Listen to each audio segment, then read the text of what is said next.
Right, we should be live. We should be live. What's going on, guys? Hopefully, you're keeping well on this fine Friday evening. You know, it's been quite nice here in the UK recently. Nice weather, Been pretty good, man. It's been pretty fucking good. So I can't complain. I can't complain. But yeah, 1 second. Let me sort this background shit out. Okay.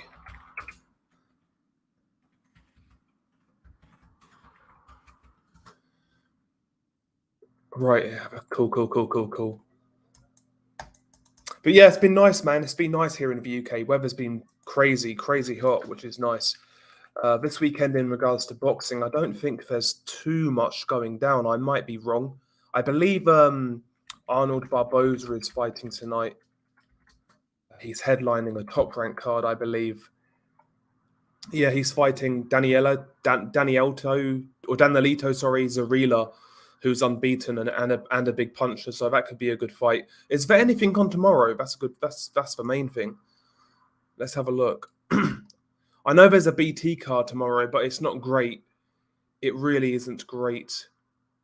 Okay, yeah, Ryan Garcia's fighting tomorrow. I totally forgot he's fighting. Usually when he fights, even if he's fighting bums, I mean, usually there's some hype around Ryan Garcia, but this time around, nobody's really talking about it.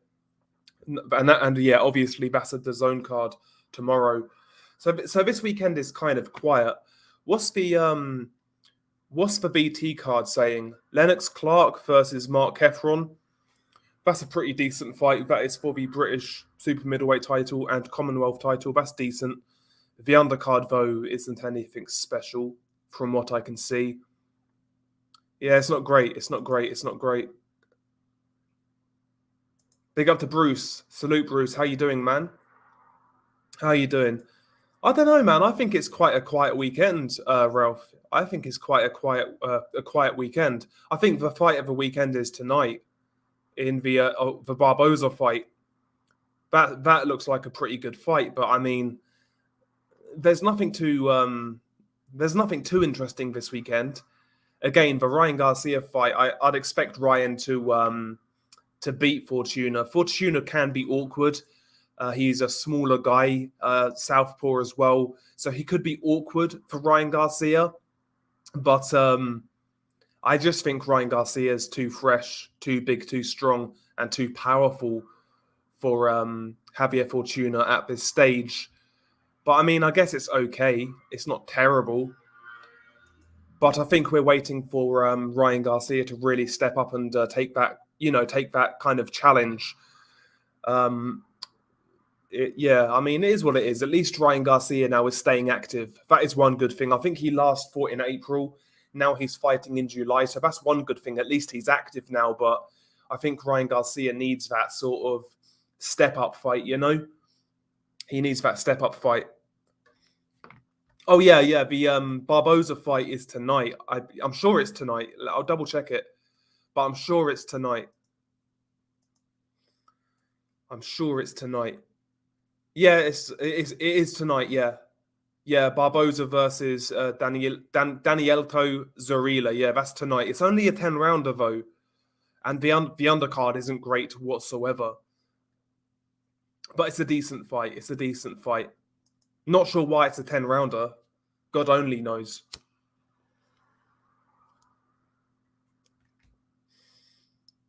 And no worries, man. No worries. But yeah, I'm looking through the weekend, man. It's not particularly strong. What about next weekend? Is next weekend any better? See, I forget now which fights are scheduled for when. Back in the day, I could remember pretty much everything, but these days, not so much. Having a look at next weekend. Again, it's not looking great. Joet Gonzalez versus Isaac Dogbay next weekend. That's a decent fight. There's nothing on really next weekend either. It's looking quite quiet for the next couple of weeks. But I guess it's because it's summer, you know. Sometimes summer can be slow in regards to boxing. I think once we get to August, September, that's when it's going to start heating up. Obviously, we've got Usyk Joshua 2. We have Golovkin versus Canelo 3. We might get Bivol versus Ramirez. Shakur versus Conceição. There's some fights coming up, you know. I'm good, Navarrete. I'm good, man. I'm not too bad. I'm not too bad. Yeah, I'll be honest with you, Ralph. I've not really seen too much of Zarila.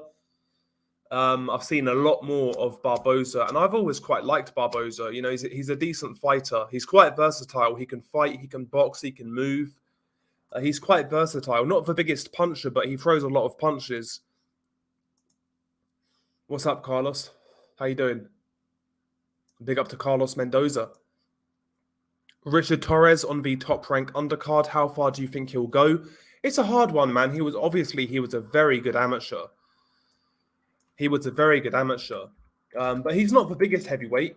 He's not the biggest heavyweight. I believe he's 6'2", something like that. He's not that tall. He's really not that tall. He's really not that tall. Yeah, he's 6'2", southpaw, obviously, quite aggressive. He can counter on the front foot, seems to carry power, relatively quick hands. He's got a fun style, I'll say that much. He definitely has a fun style. And it would be good to see a shorter heavyweight have some success in the division, you know. Yeah, big up to Carlos. Salute to Dave, AMG1. Marianne G, big up to yourself. No, bro. I'll live stream on the other channel as well. But yeah, when it comes to boxing, we'll stay here. But the thing with boxing right now is it's not exactly popping at the minute. I don't think it's not exactly popping. There's not many as I said, you know, the fights really start happening in August and September, so there's not too much to really talk about now. I mean, I've heard rumors. Well, there's big talks of Conor Benn fighting Chris Eubank Jr. Now, Gareth A. Davis said that he's heard it signed. Take that with a grain of salt because Gareth A. Davis isn't exactly reliable. But you know, I'm not. To me, this fight is what it is, man. It's they're marketing this fight purely on nostalgia. You know, a lot of old heads who came up with Chris Eubank and Nigel Benn, they're going to be fully invested here because both dads they're going to get involved. I'm sure the build-up would be fun, but both guys are pretty big names. But is it a good fight? Will it be competitive? I don't think so, personally. The only way this fight is competitive is if like the catch weight really drains Chris Eubank Jr. That's the only way.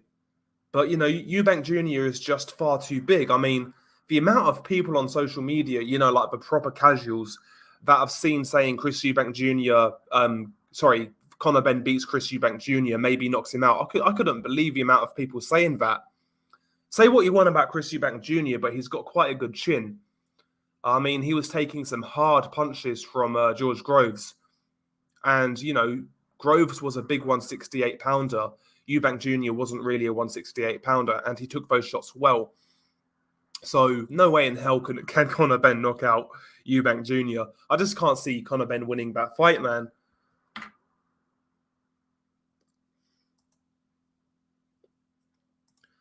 I mean, I don't really like it that much, bro. Maybe my standards are getting too high, but it doesn't interest me. You know, the main event is good in Lennox Clark versus Mark Heffron. That is a good fight. That should be fun.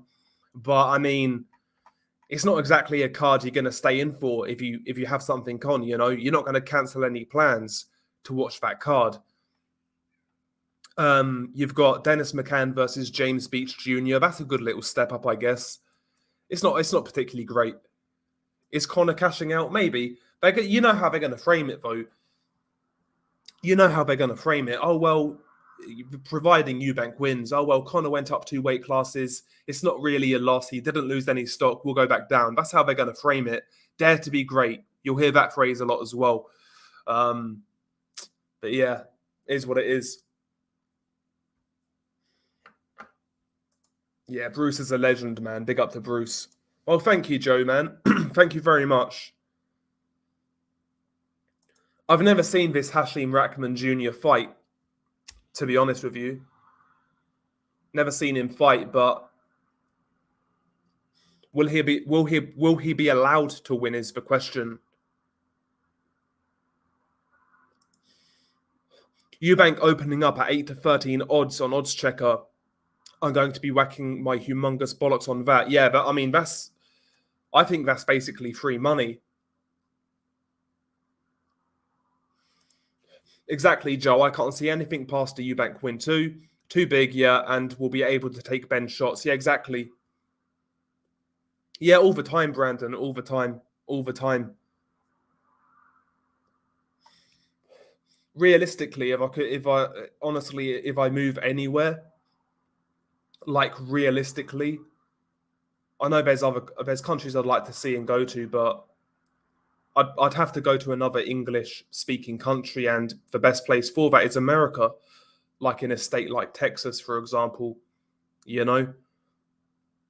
But who knows? Maybe one day. At the minute, I'm just really trying to stack some money. That's really all I'm trying to. That's all I'm trying to do right now, you know. See where we go from there. Build up some funds, and yeah, see where we go from there.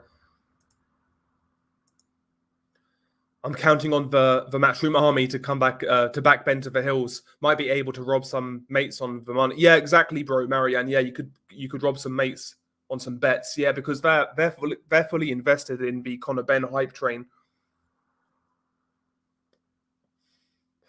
And honestly, the state of some of the comments on IFL TV, man. Oh well, Conor Benn's taking this fight because nobody's fighting him at welterweight. What? I can't believe some of these comments, man. It's crazy. I've got no idea who the Wasabi guy is, Navarrete. I've got no idea who he is, so I can't really comment. But you know, KSI's fought before, so he's probably going to have the edge. No, exactly, bro. It's not great. Yes, big up to yourself, Iceman. Thank you very much. Oh, Counterpunch. He's fighting tomorrow. Good luck to you, bro. Hopefully you kick some ass, man. Big up to yourself. Hashim Rahman Jr. lost to Mackenzie Morrison. Yeah, Mackenzie isn't great, but they are heavyweights, right? They are heavyweights. Yeah, I'd bet big on Eubank, and I'd probably look at stoppage as well. And I'll be Team Eubank for that fight, by the way. I'm rooting for Eubank. Conor Benn irritates me. I ain't gonna lie. Not gonna lie. For fuck's sake. Yeah, big up Lee, man. Hopefully you're keeping well. Big up Lee. Check him out, by the way. He's got a channel.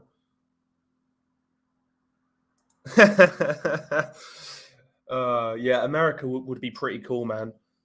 Because realistically, I mean, nothing really. Listen, I'll be leaving everyone here in the UK, but in regards to like social, you know, in regards to like the culture and things of that nature, I'd settle right in America.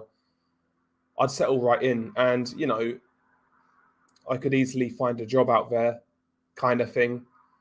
Certain parts of America is so vast. The beautiful thing is like there's so much affordable property in America. Even in like decent areas and like nice areas, there's some affordable property. Whereas the UK is so small, it's harder to find it. You know, well, there is affordable property in the UK, but you know, you're going to have to go to a rough area for the most part.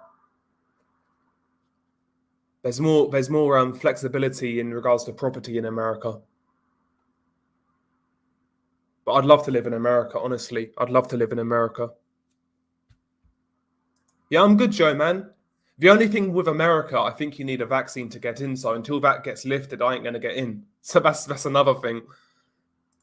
To Eubank's credit, as much as he pisses me off, The guy is way more accomplished than Benn and a bigger guy. Cannot see him losing. I agree. I agree. Okay, so Wasabi beat KSI's brother. Okay. I heard a rumor that Florian Marco's fighting Chris Van Heerden. Jesus Christ. Yeah, I was thinking this as well, Carlos. That's a good point. Eubank versus Benn is another mismatch fight. Eddie Hearn's going to ruin Benn's career just like he did with Brook when he fought Golovkin. Exactly. Exactly. Yeah, Benn is too small. I agree. What's Benn going to do in that fight? Is he going to pressure Eubank? Is he going to try and box with Eubank? What's he going to try and do? Yeah, IFL TV is pretty much the son of boxing media. Yep. I mean, they bring Gareth A. Davis on repeatedly as an expert. Yeah, that guy's a prick, man. I saw him in that interview, and the state of this guy, man. The state of that guy. I mean, that guy. I'm surprised that guy hasn't got a serious case going on. That guy is, that guy is a fucking lunatic, man.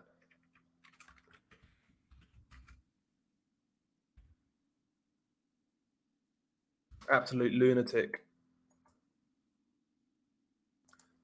I'd also have money on Eubank. Conor Benn won't hurt him and get drowned when taken to deep waters. I agree. Yep, this is a pure money grab for both men. The champions at 147 and 160 are all tied up. Where else could they get paid 7 million? It's a good British circus. Yeah, that's basically what it is. It's a fucking circus, right? And yeah, listen, I'm sure the pre-fight build-up will be fun, will be entertaining, but the fight as itself isn't particularly great, is it? Let's be real. Let's be real.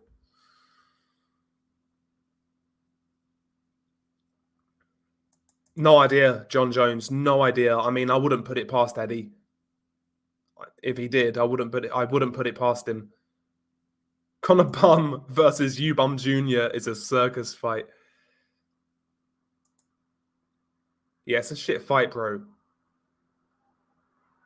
Yeah, Conor Benn's only fought a couple of washed up fighters. Yep.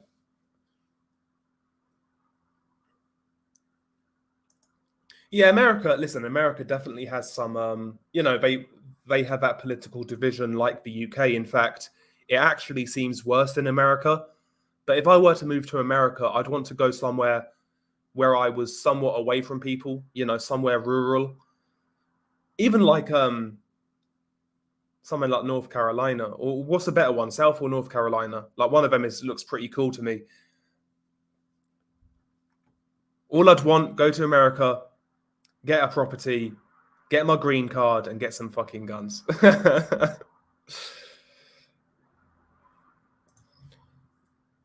Yeah, for cheap UK houses, it's either rough ends or countryside. One of my family houses cost 110k out here in the country, free bed and two baths, no issues. Yeah, whereabouts is that, Joe? And when did they buy it? Whereabouts is it? And where did they buy it? When did they buy it? Sorry.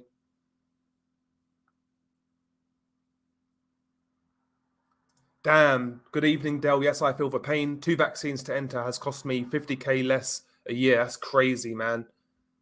That's a lot of money, bro. I mean, if you can afford to lose it, you must be doing well. So congrats. Big up to yourself. And yeah, big up to Randy Orton. KSI is genuinely one of the worst boxers I've ever seen. He makes area level guys look unbelievable. He also has less power than Sonny Edwards. Yeah, KSI is basically just a slapper. He'll try and throw a lot of punches and slap.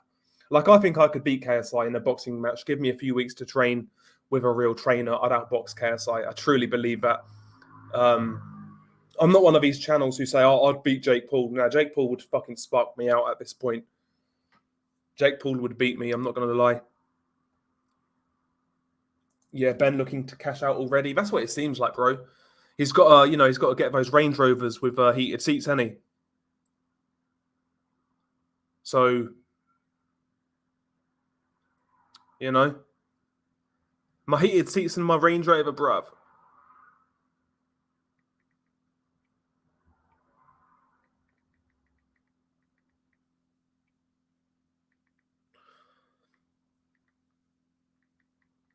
Okay, send that text. Yeah, somebody needs to check Gareth A. Davis's hard drive. Fact. Yeah, that guy's a lunatic. Would you trust him to look after your kids, man? Yep. I'm surprised there's been no complaints about him, bro. It wouldn't surprise me if Gareth A. Davis has a couple of little girls tied up in his basement, allegedly. The views of the chat does not reflect the views of Blue Collar Sports TV, even though I've been calling him a weirdo for the fucking past 5 minutes. Johnny Fisher, Campbell Hatton on a next-gen card, KSI Chisora, Pulev, Eubank, Benn, Circus, Facts. Yeah, the Zone UK is a fucking joke right now. And, people are being, criticised Matchroom here in the UK. People call you a hater and you're being unreasonable, bloody, bloody, blah. But, when they left Sky, it was game changed. It was bigger and better, Everything was going to be better, from the cards to production to commentary. I think it might have got worse. It might have got worse. The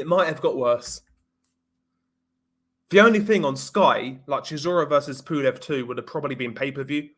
And the fights like Chisora versus Parker, they probably would have been pay-per-view. But apart from that, it's been fucking shit. The Zone UK. It's been garbage. We've had the odd good fight here and there, like Conlon versus Lee Wood. That was a really good fight, but it's not really delivered for me. It's not really delivered. And there's no appetite for DAZN in the UK. I've not really heard anybody talk about it, like casual sports fans. And again, their biggest problem is not having Premier League football. They need Premier League football, Champions League football. Even like the Football League would be good for DAZN. They need something else. Eubank Jr. can be an idiot at times, but he's so much more likable than Conor Benn. Yeah, Jr. can be funny or cool at times, but Conor just comes across like a prick. Yeah. See, I actually like Eubank Jr.'s kind of subtle trolling, but Conor Benn is just a gobshite, as we say here in the UK. He's just a mouthy prick, kind of thing. He's just a mouthy prick. I've got Jamel Charlo, but I think it's a good fight, Trailblazer.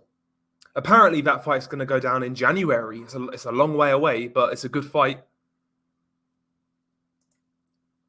Well, there's that as well, yeah. I mean, Eubank Jr., the Janibek fight in particular could be easily makeable. And yeah, Conor can fight Avanesian, Kavalauskas, Furman, etc., yeah. But again, I don't think Eddie can afford to bring Furman over. He'd want a lot of money. Furman would want a lot of money to come here in the UK to fight. Furman's been getting paid well in America, and also you have to consider as well the tax implications of fighting in the UK if you're Keith Furman. When he's been fighting in fucking Vegas and the like. But you're right, Doc, the fights are there to be made.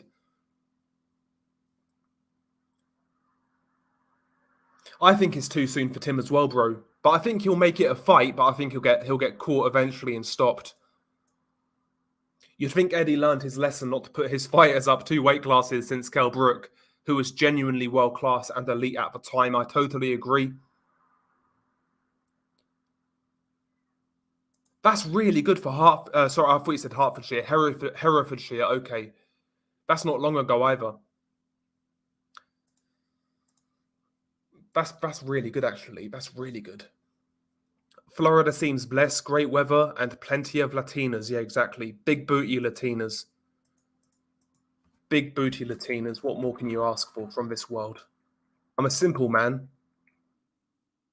I don't need much. Nice weather. Some big booty Latinas. And that's pretty much it. Some nice food. I'm not a hard man to please. I'm really not. I'm not a hard man to please. 156 catch weight. Yeah, that's what I've heard. I don't know. Eubank Jr. is a big middleweight and spent a good time at 168. He's very lean and solid. He's a very lean and solid guy. He might be dead at the weight at 156. Yeah, that's the only chance Conor Benn has if Eubank is totally dead at 156.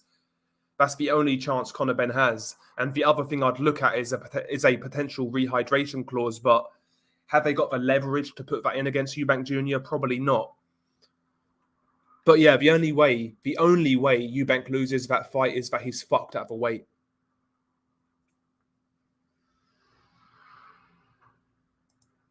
Only bad part of the US is that they don't sell the Toyota Hilux in the UK. At least Toyota sells it, yeah. I've never had a Toyota.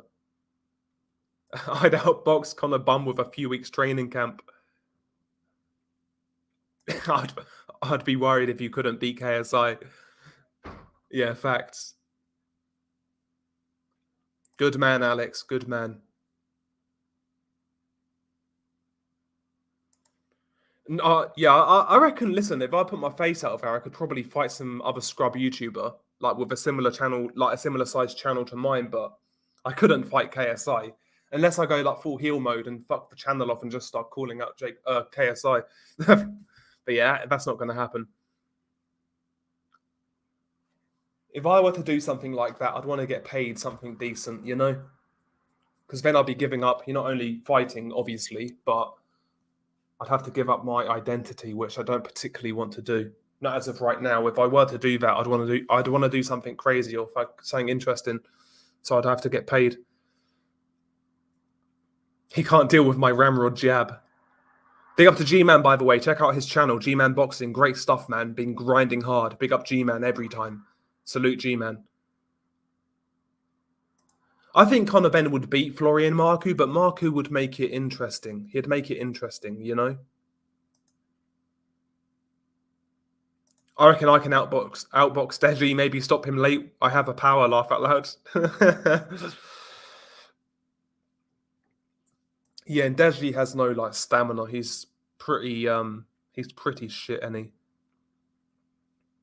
Oh yeah, DAZN is wank. I've always been a backer of it, but it's got to the point now where I'm coming close to getting rid of it. Yeah, I know what you're saying, bro. I know what you're saying. I mean, it's just dull. It's been dull recently.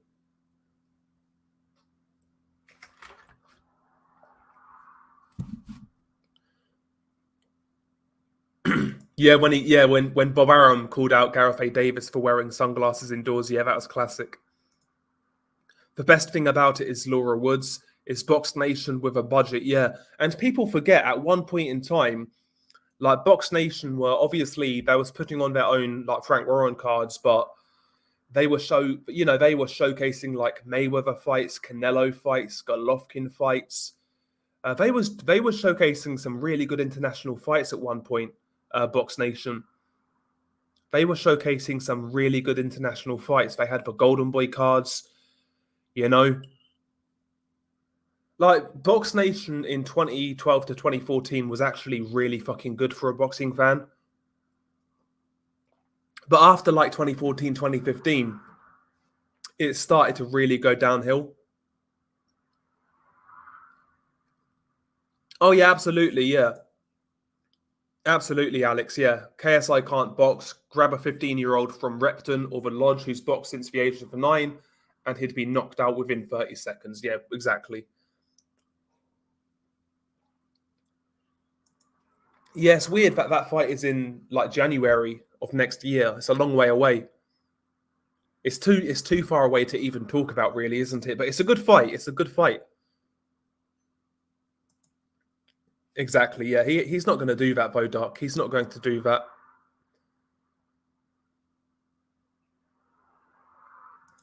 Looking back, do you think Khan Brook should have passed the torch to Benn Jr.? Was it unfair that neither veteran British champions fought Benn? Benn really needed those guys as stepping stones. I mean, not really, man. You got to do what you got to do. I mean, I'm sure there was more money in Khan and Brook fighting each other. But yeah, I mean, it is what it is.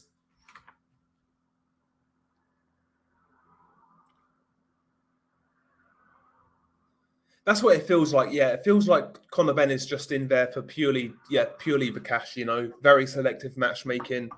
The Eubank Jr. fight is what it is. It's a risky fight in terms of losing because he more than likely will, but it's a big payout and you can excuse the loss. Well, that's what his promoters will do anyway. They'll excuse it and say, well, he was too small.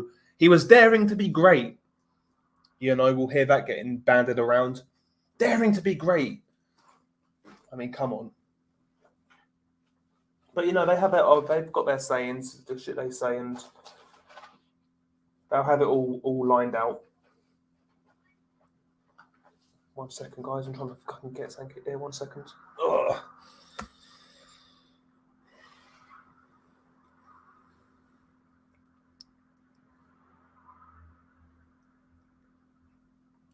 Yeah, fight KSI's brother. That'd be a good shout.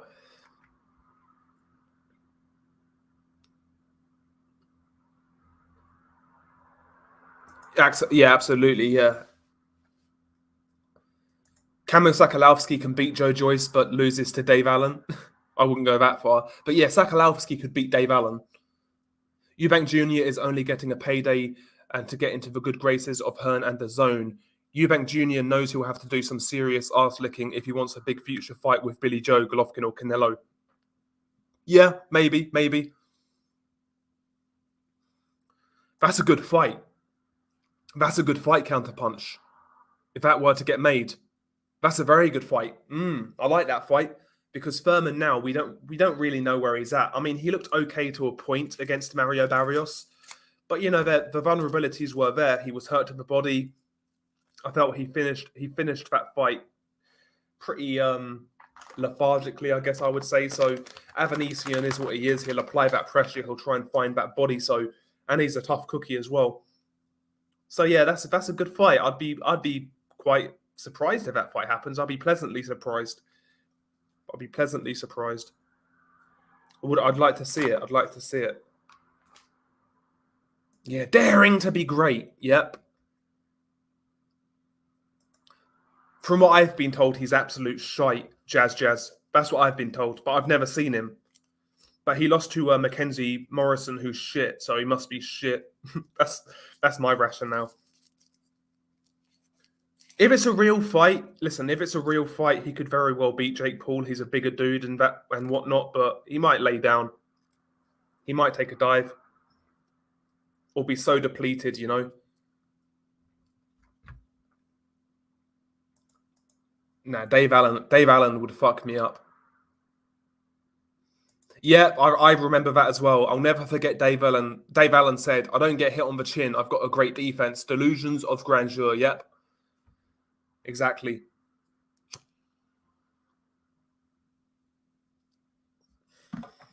Crazy. Exactly, yeah. Benn has a ready-made excuse if he loses. It's a great fight for him, especially as all he cares about is money. Eddie is conning the public, but if the public are that retarded, fuck them, yeah. What's the saying? A fool and his money are easily parted. Yeah, Box Nation was something special at that time. First ever 24/7 boxing channel, and it was British. We finally got all the big international fights and a lot of good UK cards. Sad the way Box Nation died. Yeah, because look at like 2014, for example. You had that great card with Eubank Jr. versus Billy Joe, Fury Chisora, all on one card. You had the Mayweather fights. You had Mayweather Canelo, you know, Mayweather Maidana, all these fights, man. You had Canelo fights, you had Golovkin fights, Golden Boy cards, the old school Sauerland cards with the likes of Arthur Abraham, etc.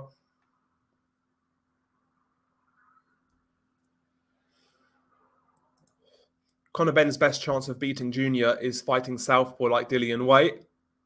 Southpaw Dillian White. No blueprint. When has Hearn made a fight deal with Al Heyman after Ruiz Joshua? It's a good point. I can't really recall of one.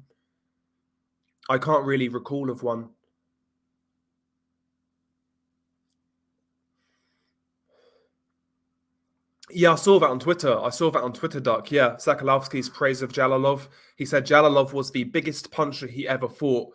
Given all of the guys that Sakalovsky's faced, that's a big compliment. Exactly, yeah. Oh, big up to Chet Collins, by the way. Thank you for the contribution. Beterbiev versus Roy Jones. Who have you got? I love Roy, but I think Beterbiev would stop him. Honestly, I think Roy probably wins on points, but if Beterbiev catches him, then he can definitely knock out Roy. But I'll say Roy on points. I certainly don't think Roy knocks out Beterbiev at light heavyweight.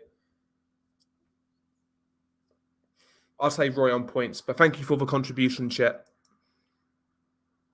Daring to be great, lol. At least Khan and Brook fought reigning champions at 160 when they jumped up. They were also proven at their own weights. Ben and Hearn are all over the place. Yeah, facts. And big up to Chet Collins.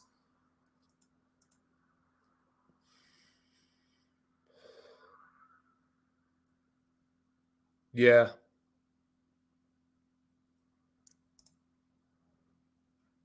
I think Dana White wanted to get involved in boxing, but basically he just said boxing was far too broken, far too fragmented for him to really make a serious push at it, which I understand. Like, the only person I can see getting a monopoly in boxing if like some multi-billionaire comes in and tries to really kind of take over. You know, like a fucking Roman Abramovich or somebody like that just comes in with a boatload of money. Dillian White and Derek Chisora are the best switch hitters in boxing to date. Fucking hell. Losing AJ versus Usyk 2 to Sky and failing to put several big fights together, Hernandez Zone just wanted to do big numbers, and the circus always brings out the casuals. Yeah, it's gonna do around 500k pay-per-view buys, yeah, and probably more, to be honest. That'll be a big fight for numbers, you're right. But the thing is, though, are Sky going to let him go to the Zone? That's the question, because he's with Sky, I believe, right? Eubank Jr.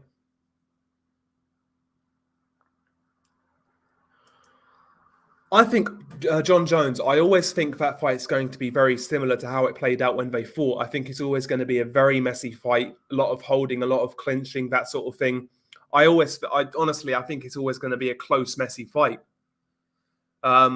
I know Hopkins was older in that fight with Calzaghe, but you could argue that Calzaghe was further past his prime. I know that sounds silly, but Joe Calzaghe in his last couple of fights was barely sparring. His hands were that bad. He was barely sparring. He was barely hitting the bag. Calzaghe's body was breaking down way before Hopkins did. So honestly, thinking about it, I think I'd always edge Calzaghe. I just think he's got the work rate over Hopkins.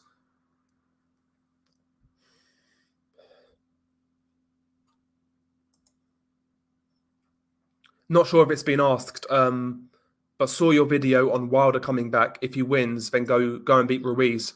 Who is that next fighter for him to beat, to face a champion, whoever it is at that time? Honestly, if Wilder comes back and he beats Helenius, and then he beats Ruiz, he could easily be in line for a title shot. Maybe the WBC make him Mando. You know they like sort of American fighters.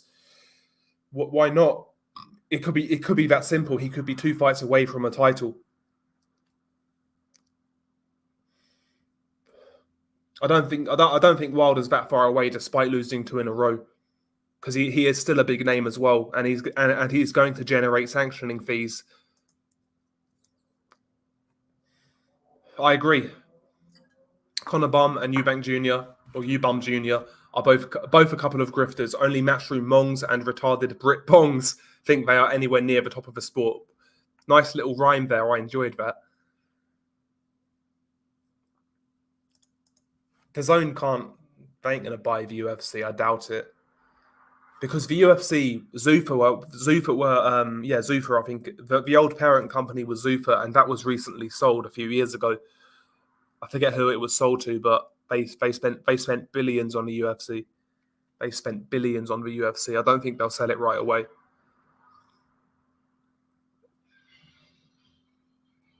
Well, that's what I'm thinking, Chet Collins. That's my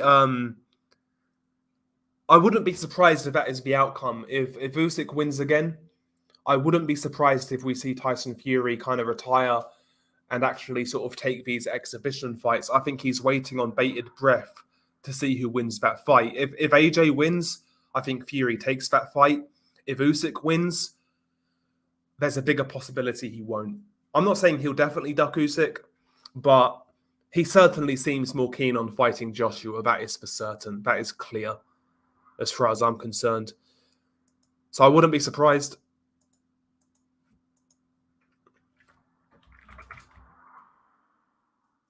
I wouldn't be surprised.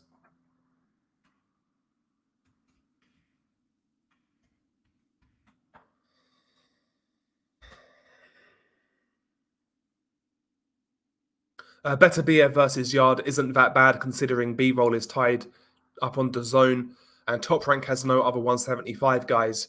Yard is for WBO Mando and it's a big money fight in London. Yeah, it'll be good to see Beterbiev fight in the UK for sure. I might even try and get tickets for it. I'm not sure yet, to be honest. I'm not sure yet, but yeah, I mean, the disappointing thing for me at light heavyweight, it seems like there's no desire to make the undisputed fight. I mean, the WBA have come in and said B-Roll, they want B-Roll to defend against Gilberto Ramirez, which isn't a bad fight, but Eddie Hearn wants B-Roll to fight fucking Buatsi, and they're requesting an exemption from the WBA. So B-Roll could have 2 fights before he gets a potential undisputed fight. So I don't think we're ever going to see Beterbiev versus B-Roll, to tell you the truth. I can't see it happening.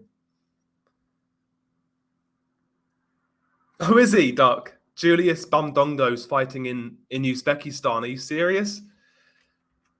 Julius Indongo. Can't believe that. Is he actually? Who's he fighting in fucking Uzbekistan? Okay, he's fighting some sort of prospect by looks of it. I don't know why he's still fighting. I really don't. Hearn doesn't have any future stars. That's why he said he's going to have to quit after Canelo and AJ retire. Yeah, I can't really see anybody of any merit really coming up in the UK who's got star potential. Maybe if Ben Whittaker can fight, I think he will do numbers. Just because a lot of people are going to find him very unlikable, and that's always going to generate interest. But in terms of stars, I don't really see many coming up.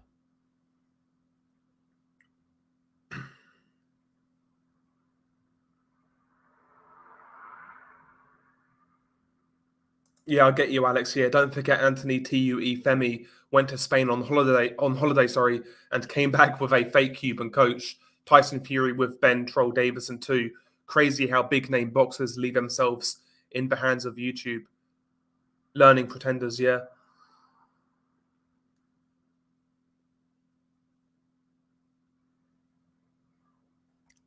Oh yeah, I agree, King Jimbo. I agree. But it doesn't mean it's a good fight, right? It doesn't mean it's necessarily a good fight. Just because people are interested, it doesn't really mean it's a good fight. I mean, it's hard to say, but honestly, to me, it looks like Eubank Jr. is caught between 2 styles. That's what it looks like to me. I think Eubank Jr. is he's at his best when he's really letting go of those shots up close, the uppercuts through the middle, the combinations. But he needs a stationary guy to do that against. But now he's trying to box and move and be a counter puncher, throwing one shot at a time. I don't really think that suits Eubank Jr., to be honest.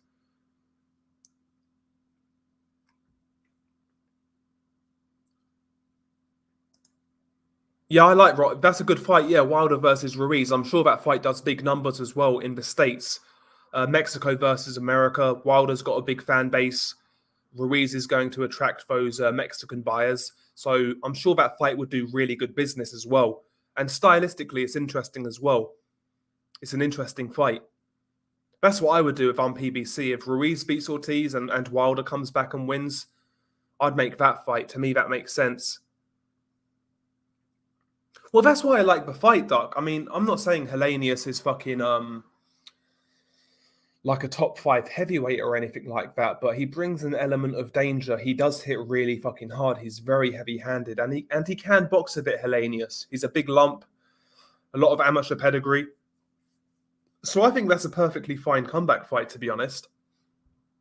I think that's fine. But yeah, I mean, you never know. What happens if Hellenius catches him early on? And that's what I'd say to Hellenius is just fucking try and catch him early, try and swing with him, see what happens. Yeah, I've been saying this for a long time now. Like first time around, I never made a prediction for it. Usyk Joshua, sorry, never made a prediction. I just wanted to enjoy the fight, which I did. But this time around, the feeling is different. I think the deck's going to be stacked against Usyk. Judges, referees. I'm sure there's going to be some shenanigans on fight week as well behind the scenes. You know, all of the eggs are in one basket there with Anthony Joshua. He's just signed his DAZN deal. I know this fight's on Sky, but I'm sure Eddie's going to put certain provisions in place to give himself or give his man the best chance of winning. And that's how I see it. There's so much money on the table with Tyson Fury and Anthony Joshua. And that's the reality of boxing. People don't like you to bring it up. They'll say, "Oh, you're making excuses if Usyk loses, blah blah blah." It's just the reality of boxing, man. Let's not be dishonest here, you know. Will Bivol get the decision on a Golden Boy card against Ramirez? That's a good question. I actually rate Ramirez more than most people do. I've said that for a long while. I think there's a very good fighter in there. But he's just treaded water for so long, Ramirez. He's not stepped up. But I think he'll give Bivol a hard fight. I think he'll lose, though. I think Buatsi's... Sorry, not Buatsi. I think Ramirez's best chance against Bivol was after the Craig Richards fight, where Bivol wasn't looking that good, to be honest. But yeah, Bivol outboxes Zerde. That's how I see it as well.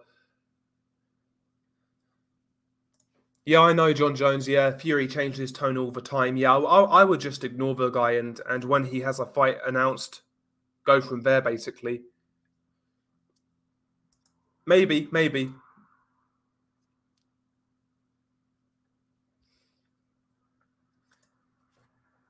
Yeah, I mean, but you got to judge a guy on what he says, right? He doesn't seem that keen on fighting. Usyk. He seems smart. I think he's begging Anthony Joshua wins that fight. Despite what he says about Usyk being small and not a real heavyweight, from his own words, from his own mouth, he said that Steve Cunningham was the best guy he ever fought. He actually said Steve Cunningham was a better boxer than he was, that he was slippery, he was fast, he was slick, and he had a really hard fight. And, you know, Usyk's a much better fighter than Steve Cunningham. I know Fury's much better than he was then as well, but one thing about Tyson Fury, he understands boxing and how certain fights will play out to a certain extent. I think he understands a lot more than he lets on. And I think he understands that Usyk stylistically is a harder fight for him. He brings totally unique. He brings a totally unique skill set in which he's never seen before.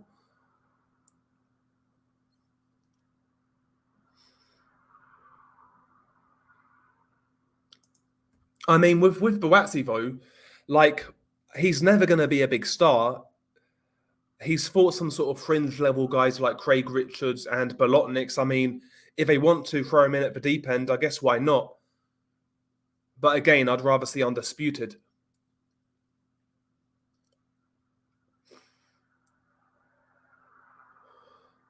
Yep, and Austin Trout is fighting in Germany today. It's crazy.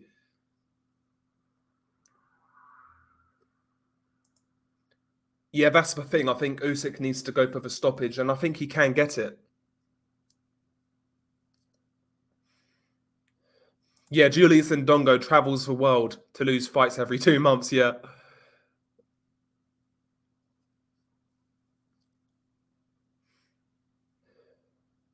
Chet Collins also thinks Usyk stops AJ this time around. If he does, I think it will be accumulation. You know, similar to the end of round 12, where he's just teeing off on Joshua. It just came at the wrong time for Usyk in the first fight. It happened too late. and too late in the round as well. Yeah, Fury's definitely avoided certain fights. I agree. Yeah, Eubank's a volume puncher, should be using more pressure. I totally agree.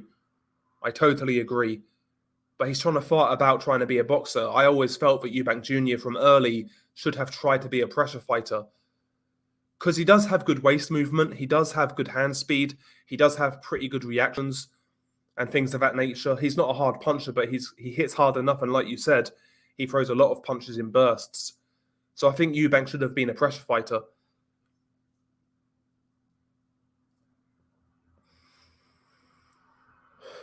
Yeah, I am surprised a little bit, King Jimbo. Boxer are not perfect. There's certain things that they're doing I don't like, but they are trying to make a fight of it. Yeah, they are trying to make a fight of it. Helenius starts shoulder rolling Wilder and switch hitter. Yeah, tactics. Psychologically, who do you find the most fascinating fighters today? I used to think Price, but I'd say AJ, the flawed psychology, is always more fascinating than the champion mindset. I agree, yeah. Yeah, I think I've said that as well with Anthony Joshua. I do think he's a really good heavyweight at his best. Not as good as his fanboys made out, of course, because they went way overboard. But Anthony Joshua is a really good heavyweight. But I still think that Ruiz defeat took a lot out of him mentally, and he never truly recovered from it. I was saying that in the Pulev fight, there were certain things that I was seeing that I wasn't encouraged by. Turning away from certain shots, closing his eyes when certain shots were coming in, seemed unsure of his gas tank, that sort of thing. He when Joshua fights now, it's almost like you can see him doubting himself. And that's not a good thing. And I don't think he's got faith in his chin either. And I think naturally that makes your chin worse when you don't have faith in it because you're not going to brace for the shots properly and things of that nature. Because I don't think Joshua has as bad a chin as people make out. I've said that for a while. I'm not saying he's got a great chin or anything, but it's not as bad as people make out. Yeah, Charlie Z's the GOAT, Felipe. Facts. Yeah, that's a good point. That's a good point, Pigeon. Nigel Benn and Eubank Sr. ducked James Toney and Roy Jones. Now their sons are doing the same. Yep. Like Chris Eubank Sr. in particular was a renowned ducker of like American fighters back then. He was a renowned ducker.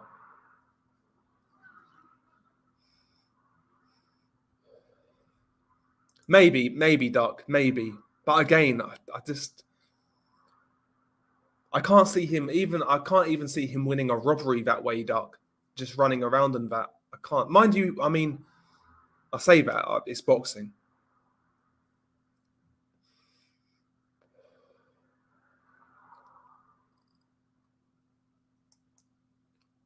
Yeah, I mean, Jake Paul is what he is, man. I hope AJ wins just because I've got him at 2-1. Either way, it's a win-win. It's always nice to see a racist getting a beating. That's the thing, though. If you want a fight to go a certain way, let's say you want a fight to go a certain way, don't bet on the guy you want to win. Bet on the guy you want to lose, and then that way, it's the best of both worlds.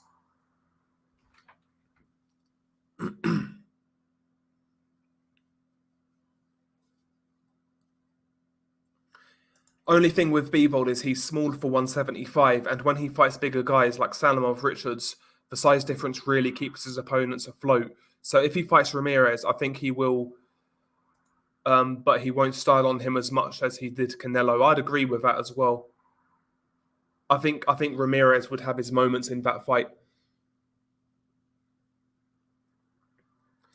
I think it's just because that's the way they are, man. They are kind of they're about those belts. They want to be champion, and there's far less maneuvering when it comes to their careers, I would say. I think that's just what they do, I guess. And there's that as well. They don't really get as much leeway either as other fighters from like the UK and America. Yeah, I mean, Akole, he wants to leave Matchroom. he's been out here talking shit on Eddie Hearn. I think he wants to go to Sky. That's for rumours anyway. He did, yeah, he did. But I mean, James De Gea was shot to bits. Yeah, I mean, Leo Santa Cruz has been the WBA guy at 126 for like how long now?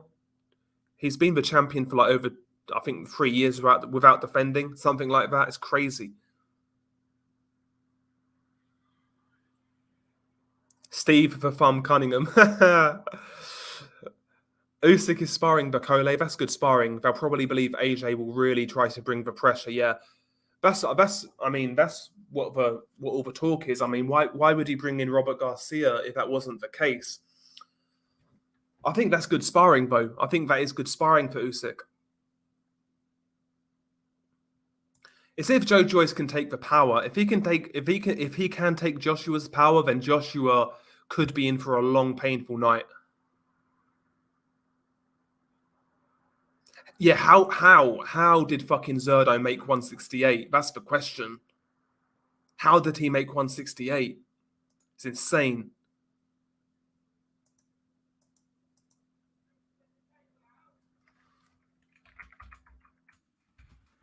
Hang on.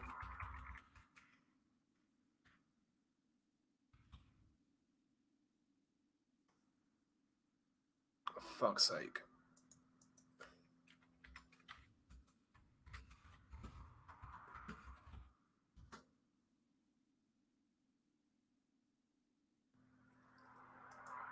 Anybody know what Okoli actually said? I haven't got Twitter. He basically said that Eddie Hearn was basically a slave master. That's what he said.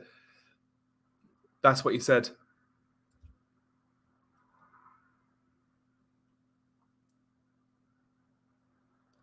Gay Vargas versus Leo Panty Cruz would be the worst stylistic unification of the century. I'll be honest, yeah, I've never been the biggest fan of Ray Vargas, but I've only recently got done watching the Mark Magsayo fight, and he fought a much more fan-friendly fight that time around. He was still boxing and moving, but he was a bit more forceful with his work. It was a much more endurable fight in regards to Ray Vargas, because usually I fucking can't stand watching Vargas fight. Yeah, Zerdo making 168 is crazy. He had to have help making that weight. Diuretics and shit. Had to be on diuretics, surely. Has Bivol fought a southpaw? How would he nullify Zerdo? Has he fought a southpaw? Dimitri Bivol? I can't even fucking think. I can't even think if he has. What about Isaac Chilemba? Is he a southpaw? Isaac Chilemba.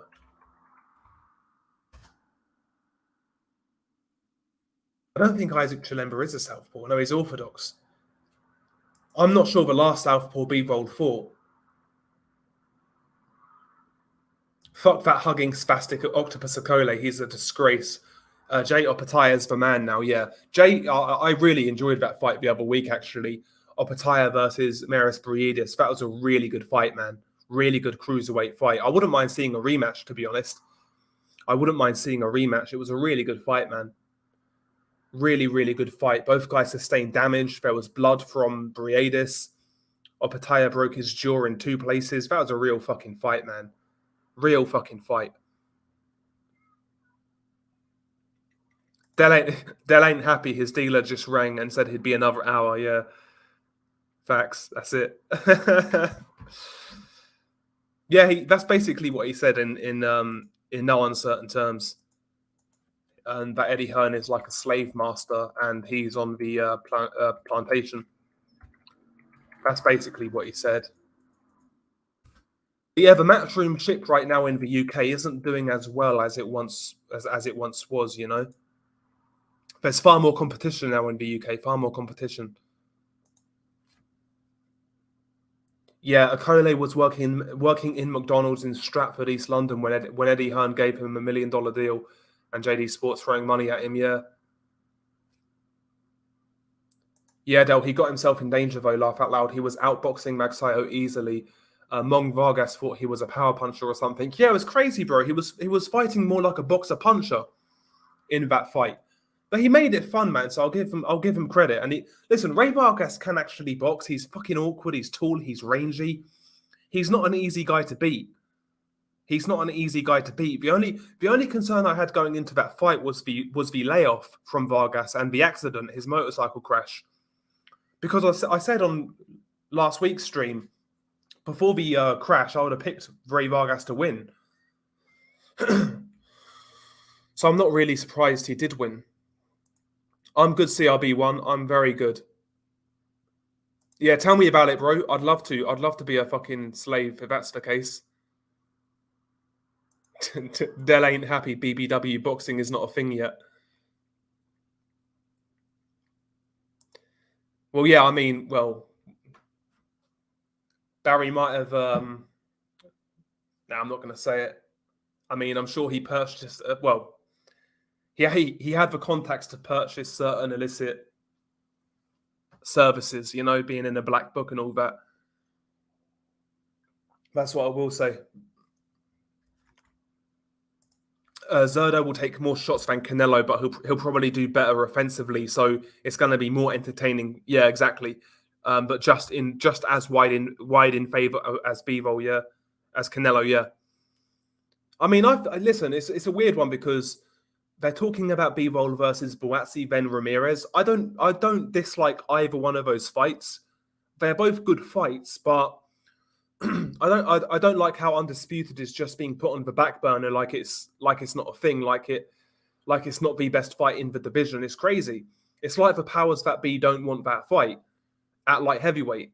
That's what it seems like to me, because every other time we have like two champions, one's got 3 belts, one's got a belt, or vice versa, whatever.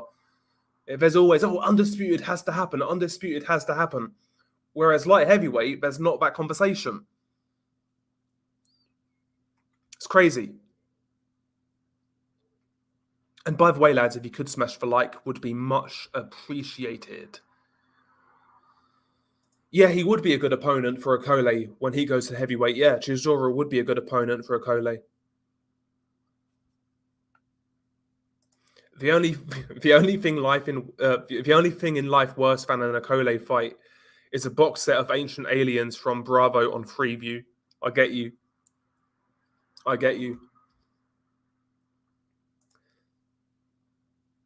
Yeah, facts. I think he did. Yeah, I think Eddie brought Lawrence Okolie a Rolex because he was the first Olympian to win a title. Yeah.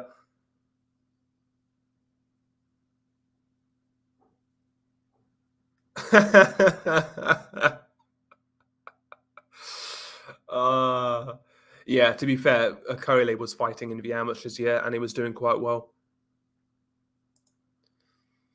Yeah, that's it, Duck. Yeah, if you're getting tagged up by the likes of Alfonso Lopez and an old Uniecki Gonzalez, it's not promising. Yeah, I always listen. You guys know I rate Ramirez to a certain degree. I've never claimed he'd be the best guy at light heavyweight, but I just expected so much more from him. I always felt he had some talent.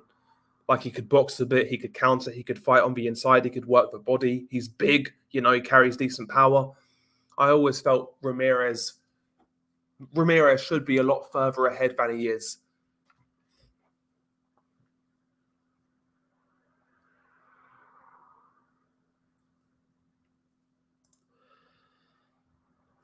Canelo is a better boxer than Bivol, but Bivol is the bigger guy. I disagree. I think stylistically, Bivol was always going to be wrong for a guy like Canelo. Foot movement, the distance control, etc. I think the style, regardless, would have always been a problem for Canelo.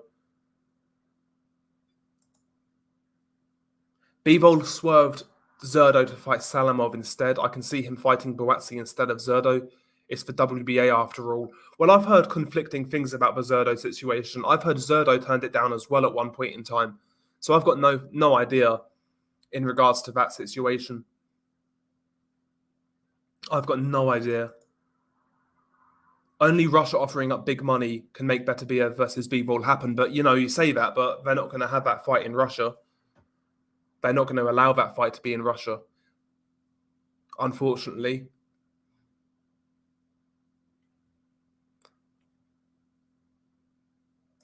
Yeah, Johnny Nelson was actually worse than Akole because at least Akole can punch.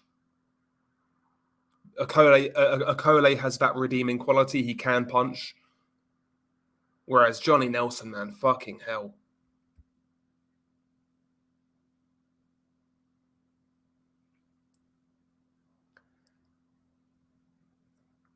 Okay, hang on. Akole is unhappy with Hearn and Joshua. He wants to leave Matchroom, 258 management, and the zone. Something big must have happened behind the scenes.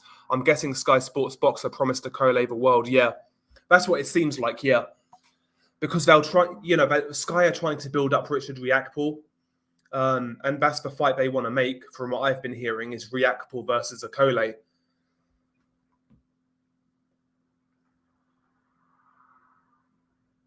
Okay, they sparred numerous times, Zion. Okay. I know Bivol sparred a lot of guys. Benavides, yeah, Ramirez. He sparred a lot of guys. Oh yeah, imagine Wilder versus Akole. That'd be fucking super messy at heavyweight. It'd be. I reckon it'll be so ugly, though. It'll be good fun. Chisora's too big for Babic.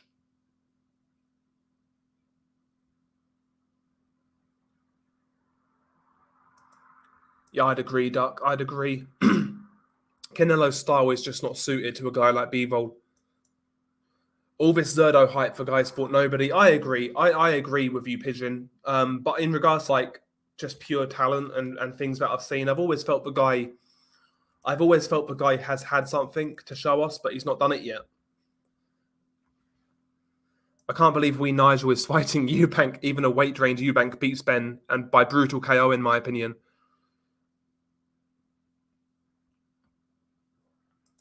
Hashim Rahman had a super big lump. I think you might be thinking of Hashim Rahman. Maybe it was Steve Cunningham.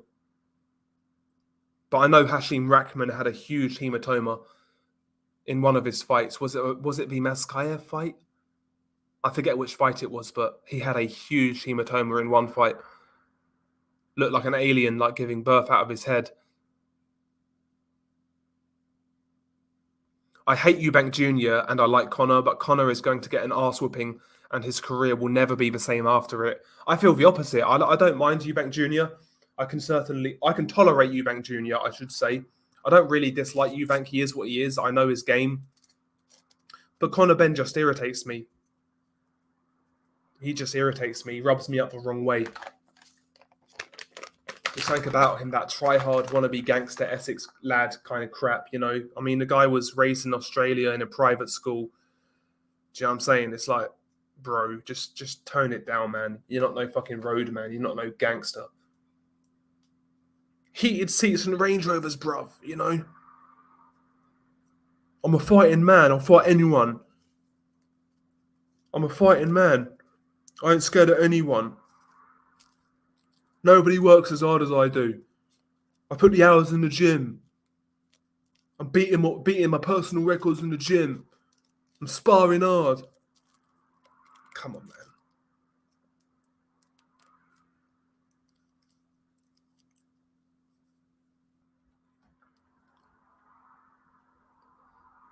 Conor Benn's watched too many Essex boy movies. He's been watching too much Rise of the Foot Soldier.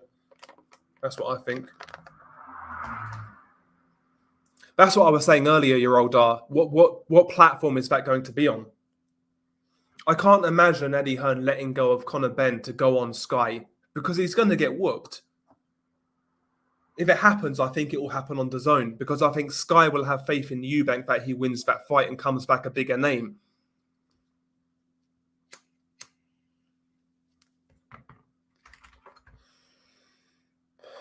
Oh yeah, I think Wilder probably knocks out Akole, but I will say this: I think Akole's power will translate to heavyweight,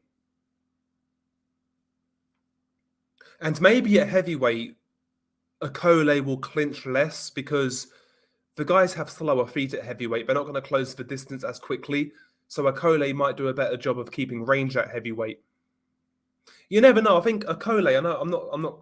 He might be more watchable at heavyweight. Akole.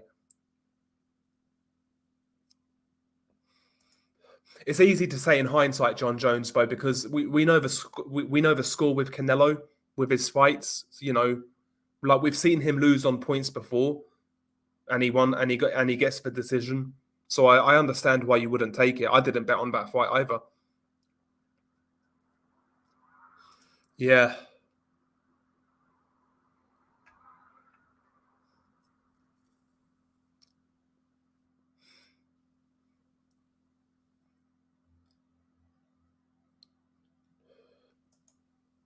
yeah. I mean, the new fight, Eubank Jr. Conor Benn, is definitely a fucking cash grab. Definitely a cash grab. Every day of the week and twice on Sundays, man.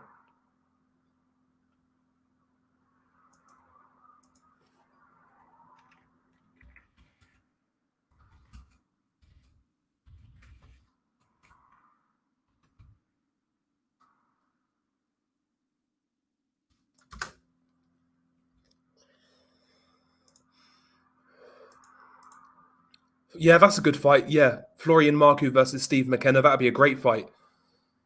That'd be a great fight. Yeah, but you're right. Marku has fought better guys. I'd watch it though. That'd be a great fight. I'd probably actually lean towards Marku.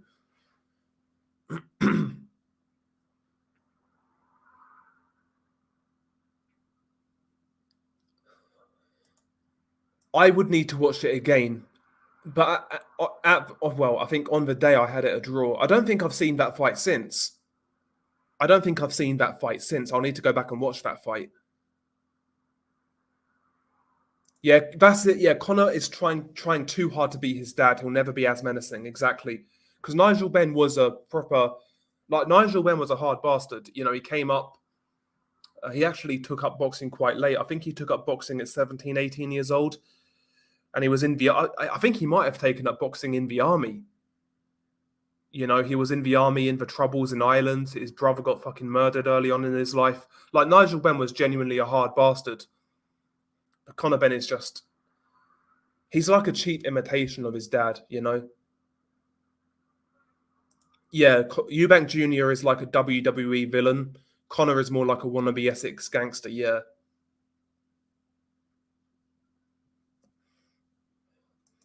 Yeah, I mean, you've got Janibek coming up, who looks interesting, but apart from that, man, Jamal Charlo's not doing anything. Who the fuck knows where Andrade's at? You got the likes of Eubank Jr. I mean, it's not great, is it? Yeah, crushing it in the gym, Cougs.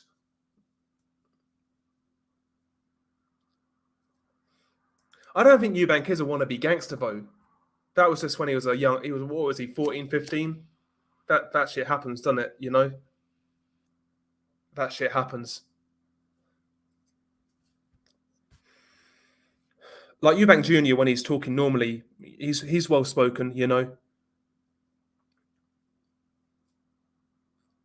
he's not trying to be like a roadman or anything like that. It's always worse, you know, when you hear that coming from like little rich kids like Conor Benn. That whole roadman spiel, so fucking annoying.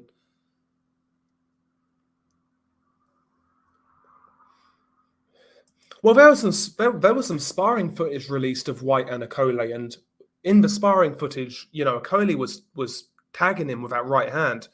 I know it was only a little clip, but I think Akole might do okay at heavyweight.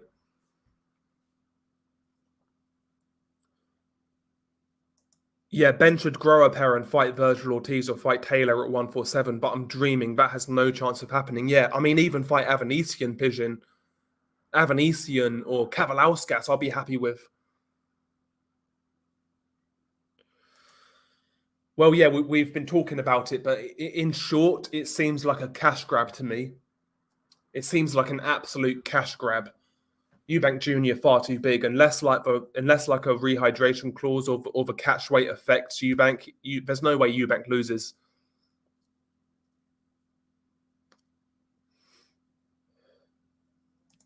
Yeah, Connor grew up in Australia and I think maybe Spain as well. But yeah, he's got that little roadman accent,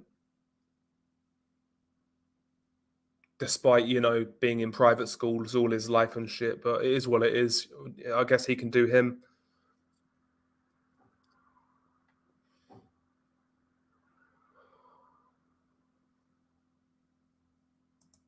Yeah, that is pretty cool, actually. I'd love to speak Spanish. I'd love to be able, well, any other language, to be honest.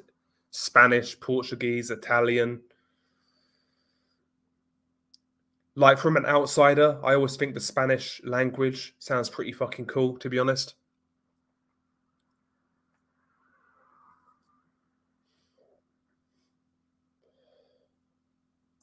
Yeah, exactly, crazy, exactly.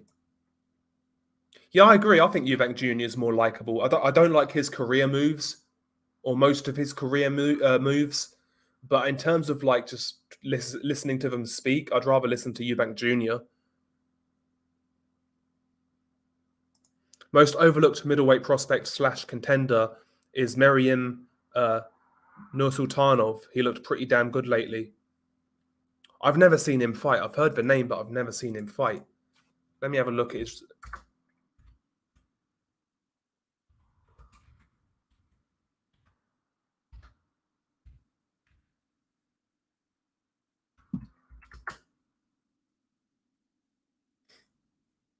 Oh yeah, he's the Kazakh, isn't he? Yeah, he's the Kazakh. Yeah. Oh yeah, he beat Sorokin. Yeah, I remember Mark talking about that fight when that happened.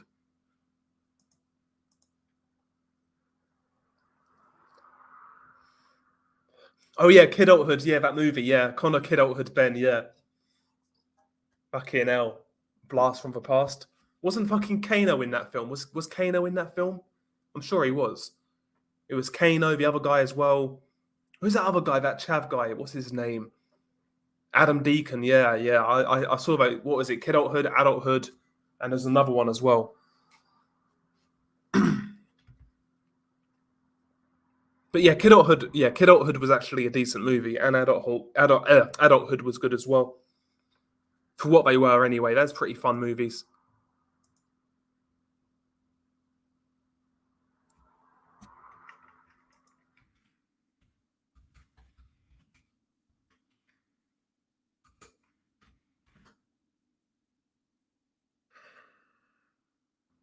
Another Hood. That was it. Yeah, that was the third one. I saw that in cinema when it came out.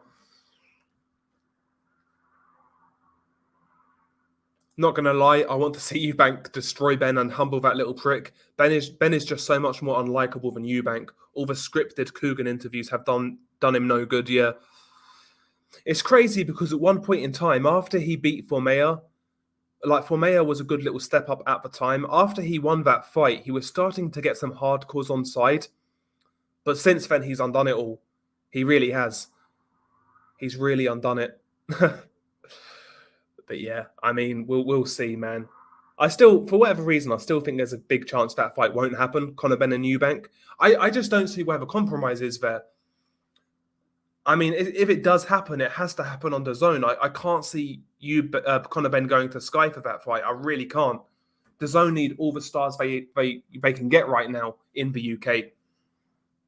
I can't see them letting him go to Sky. I really can't.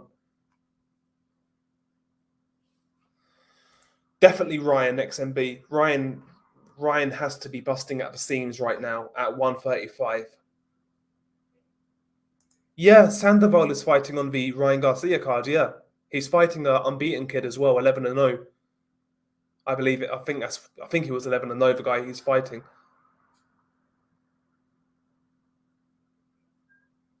They they still haven't released it yet. Canon. That's kind of gone quiet. Quiet, sorry. So it seems anyway. Seems to have gone quiet. Camboso beats Ryan Garcia. I don't think so. I think Ryan Garcia knocks him out. I'll be honest. I think Ryan Garcia knocks him out. I think Ryan's too big, too quick, too strong, too powerful for Cambosos. It's a good fight though. It's a good fight, but I think Ryan catches him, and I think he hurts him as well. Unless he can take that power, I'm sure he'll get hurt in that fight. If he can take it and carry on, maybe he's got a chance, like against Tio, for example. But Ryan's a lot bigger than Tio, and I think he hits harder. I've got a feeling Ryan hits harder than Tio. Worst prediction recently.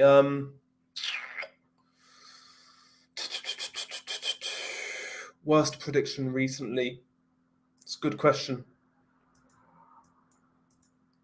I just can't. Do you know what it is with boxing right now? I can barely remember what fights have happened. I'm just not feeling boxing this year. I've got to be honest.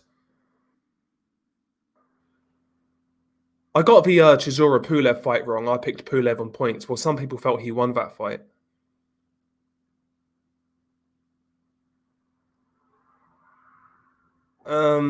I'd say Tony Yoka versus Bakole, I guess. I think that's probably the worst one I've made recently.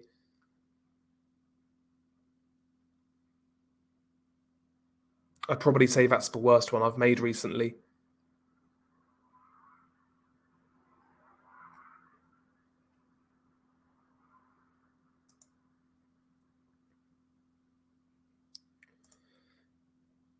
Yeah, I was dead certain on Haney winning that fight. Dead certain.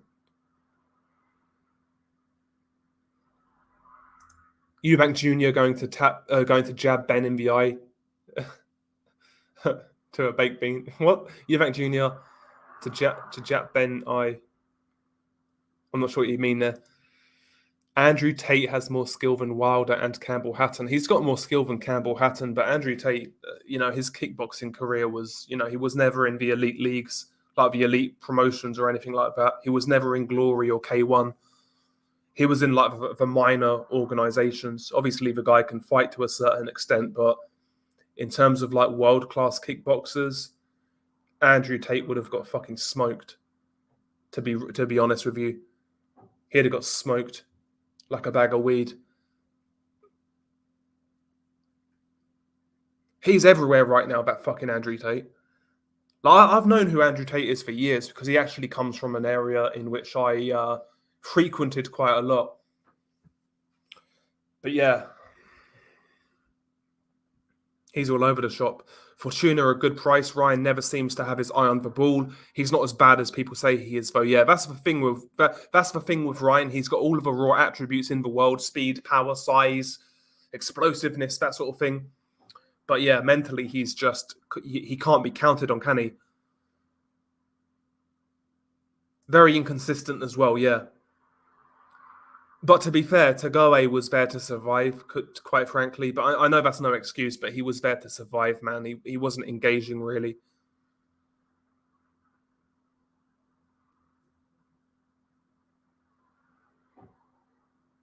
Yeah, exactly, King Jimbo.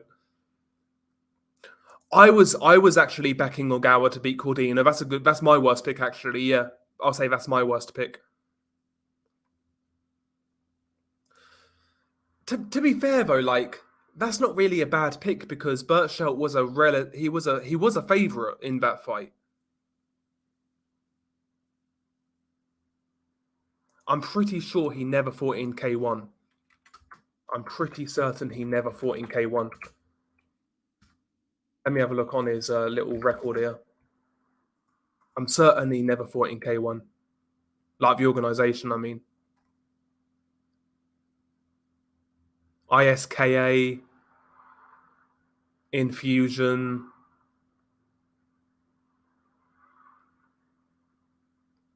Yeah, he fought in the more minor kickboxing leagues.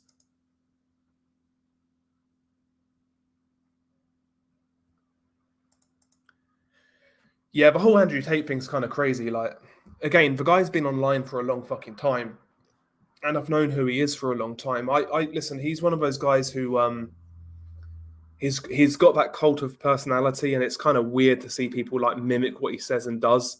It's really fucking strange.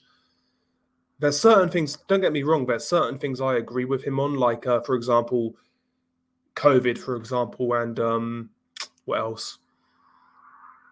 Like men's mental health, and his mindset towards business is something worth listening to. But when it comes to things like the male female relationship and shit like that, I don't really take him all that seriously. I don't, not that I don't take him seriously per se, but it's just not for me, man. You know what I mean? It's not for me.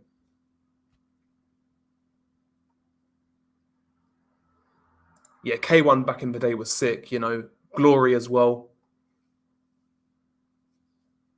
I've watched some of those old fights back, like the old Badr Harry fights, for example. And who else was there? Rico Van Hooven, whatever his name is. Yeah, the main event is decent.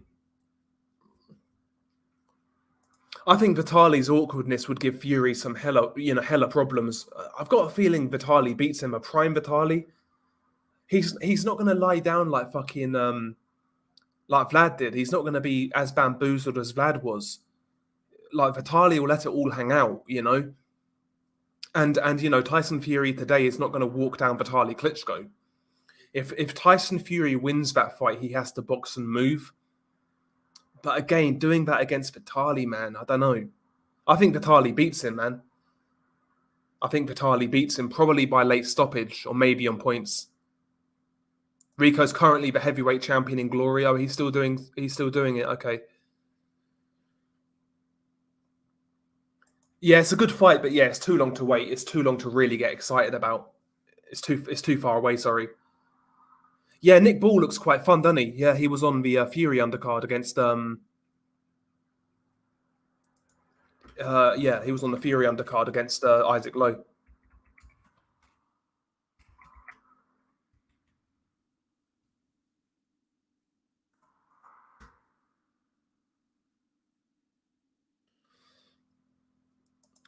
Who did Vitali lose to other than Lewis? It was Chris Bird. Chris Bird, his shoulder fell out basically.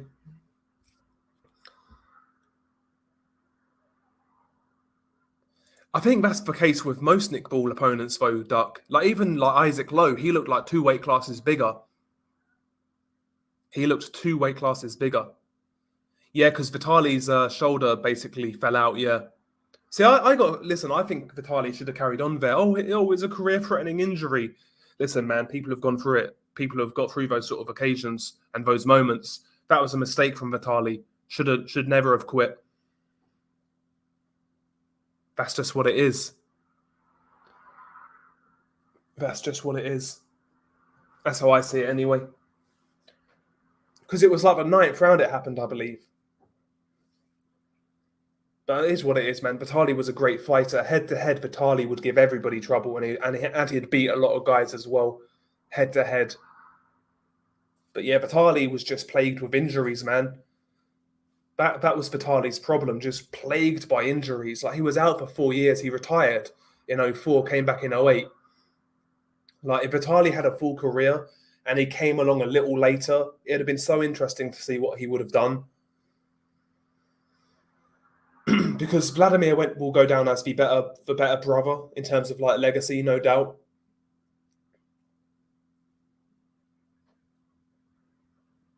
Yeah, Hashim Rahman, he was in a couple of good fights, Rahman.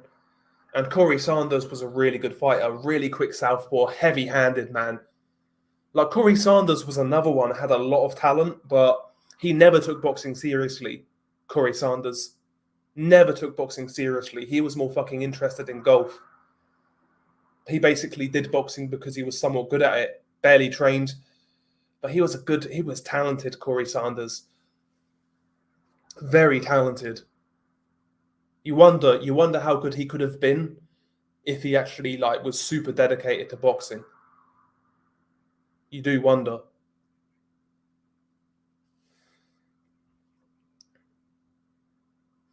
Yeah, I'm not really a big believer in either guy, Lee. I used to be quite high on Hamza, but that Bradley Skeet fight, man, that was bad.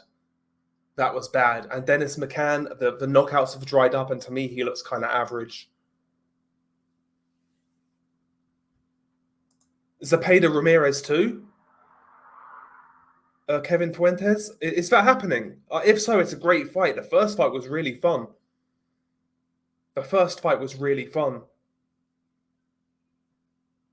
I felt Ramirez just about won it, but it was very close. Very close. I think, this time around, it's another great fight. It's going to be another close fight as well. Can't see either guy getting stopped. Both guys are very tough. I'd probably lean towards Ramirez in the closest way. Oh, that had been a great fight. Vitaly Klitschko versus Ike Ibuche. That would have been a great fight. Ike Ibuchi's another guy who big what if in boxing. Like he would have definitely become a heavyweight champion in the late 90s because all of these, Evander was old, Tyson was old. You had the likes of John Ruiz with titles. Ike Ibuchi would definitely have been a champion. How good of a champion? That's really the question to me. I'm not sure. I think he could have beaten an early Vladimir Klitschko before Emmanuel Stewart. He could have beaten that Vladimir. Quite honestly, I think he would have been a very good fighter. But against Vitali, I think Vitali would have beat him on points. I think Vitali would have had a bit too much. That's a good fight, Ben. Very good fight. Zepeda versus Ramirez too. Very good fight. And also another good fight, another interesting fight. I like this fight actually. Zepeda versus Comey. That's a good fight. That's been announced as well. I think it's been announced anyway. I thought he looked really good, Duck, I felt, in the first sort of 5-6 rounds. After that, to me, the fight got a bit messy. He kind of tailed off, but Magomed Kurbanov has skills, but it's almost like he's missing something. It's almost like he's missing something extra. But he's got skills. He's a good fighter. He's a good boxer.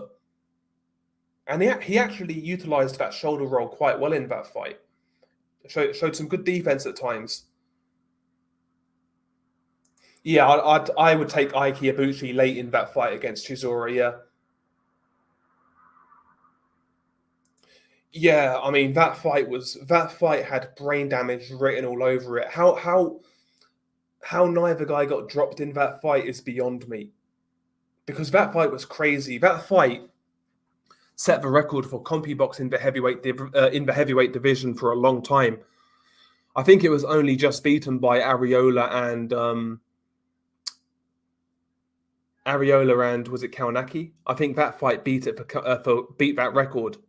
Yeah, but that was a great fight, man. Tua and Ibuchi.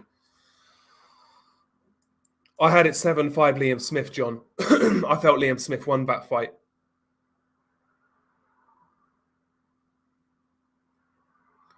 Yeah, he was. I mean, like a green Vladimir. I mean, go back and watch like Vladimir fight back in the day, like before Emmanuel Stewart. He was actually throwing like multi-punch combinations. Like he was putting his shots together, kind of thing. Much more offensively minded, and he was dangerous. But like you said, he was so vulnerable. So vulnerable. Yeah, Madrimov was looking really good early on because he hurt Soro quite early. But yeah, I think he would have won that fight. Quite frankly, I think he would have done it in a decisive fashion. There's no point in revisiting it now. No point. Just carry on now. Fuck it. Soro got his chance, which I felt he deserved. Didn't work out. Move on. Move on. You know what I'm saying?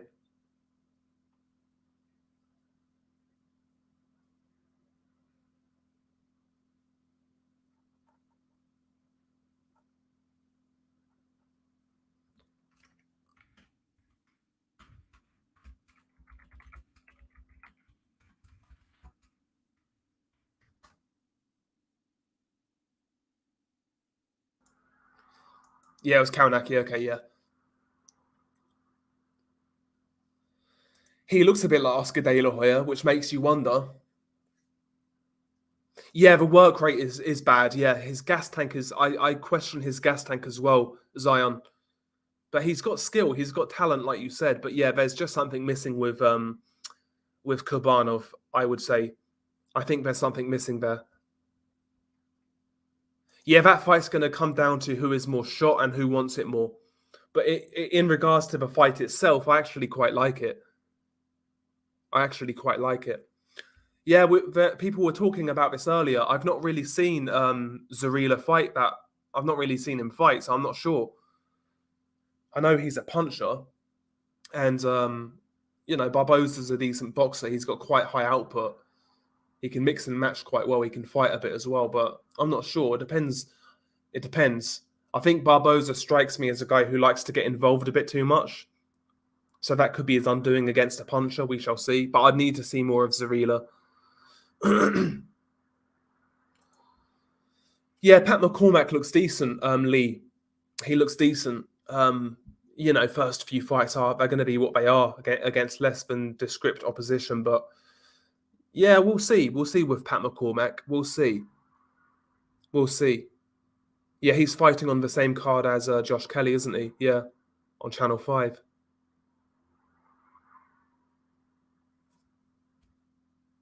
Yeah, De La Hoya's jab was phenomenal when he got it going. Phenomenal jab, phenomenal left hook as well. Good straight punches. Right, I mean, De La Hoya was a quality technician, and he could fight as well in his prime. He could really fight as well. Power. Like De La Hoya was a really good, I would say, boxer puncher, but he could counter as well. He could counter as well. Did he? Ryan Garcia cheated on his wife with an 18-year-old TikToker. Fucking hell. Sounds like something Ryan Garcia would do. Not sure, to be honest. Not sure, to be honest. I might actually take Congo, but he's very passive. I wonder if Marcus Powell would get to him. I don't know. I'm not sure about that fight, to be honest. Really, really not sure. Really not sure.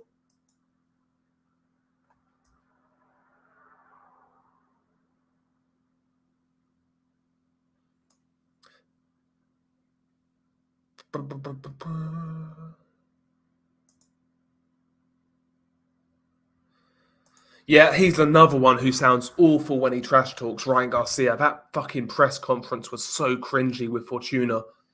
Like he was sitting there like in a fucking some sort of sports jersey with a fucking chain on, a hat on and shit. It looked like a fucking idiot. He looked like a fucking idiot. Yeah, apparently that fight's been offered to Sonny Edwards. Good fight. Boxer versus the brawler with power. Pre Roman Gonzalez, I would have picked Martinez. Right now, do you know what? I'm not sure at the minute.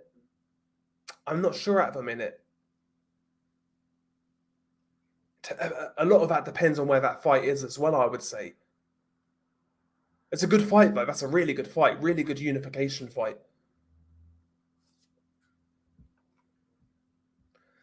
Yeah, Mexican-American. Yeah, Mexican-American.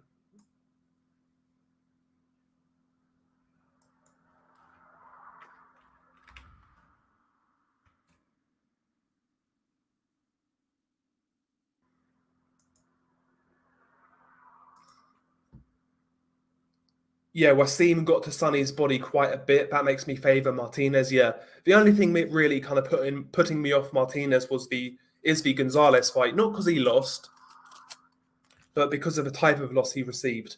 He took a lot of punishment in that fight, and he's got to make the weight as well. And he's got to make that weight as well, which isn't easy for him. I think we know he's struggling at the weight. So there's a few red flags over Martinez right now. And I like Martinez, as you guys know. I like Martinez. But there are a few red flags over his head right now. Whereas Sonny can easily make the weight. He's confident. He's in form.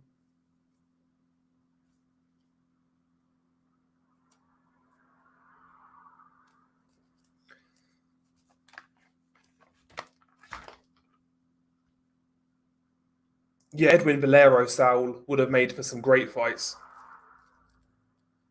Like Edwin Valero versus Pearder fucked up. I think he would have beaten Devin, Ryan, and Tio, to be honest. Lomachenko would have been much more interesting.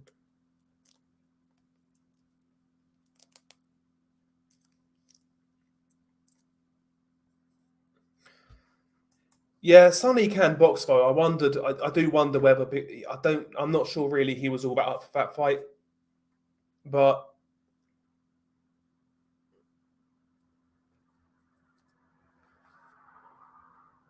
okay, cool. Cool.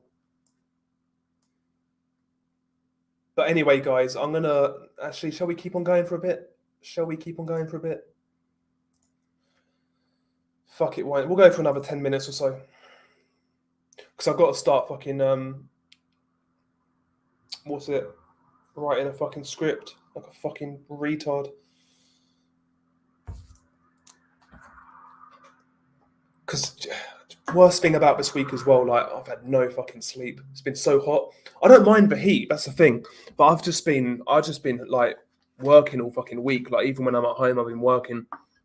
And I've literally not enjoyed this summer at all. I've not been outside. Well, I've been outside on the odd day or so, but like I've just been fucking hustling. And it's very easy to do that in the winter when it's cold and when it's gloomy. It's easy to sit inside and just work. But in the summer, man, I found it fucking hard. I found it hard. I ain't gonna lie to you. Oh yeah, I saw that XMB Mighty Max. Yeah, big up. No, yeah, Mighty Max. Yeah, big up Mighty Max.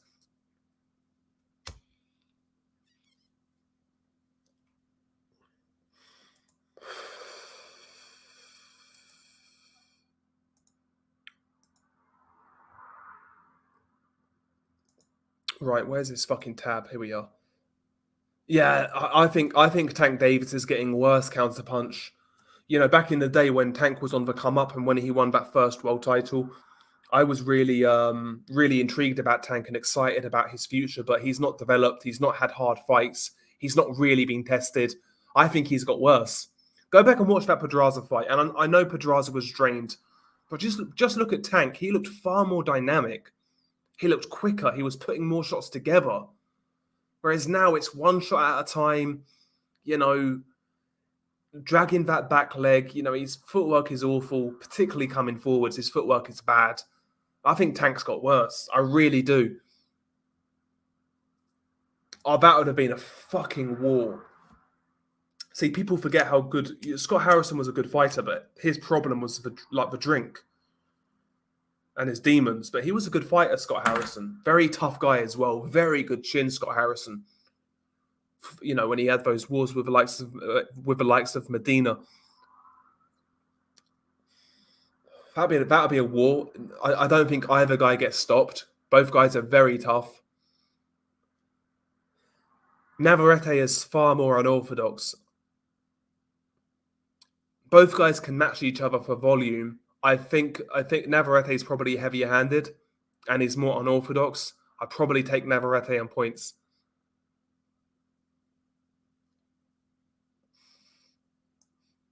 Yeah, Chisora. I mean, Chisora is what he is, man. You know, he's a fucking lunatic. Absolute lunatic, bro.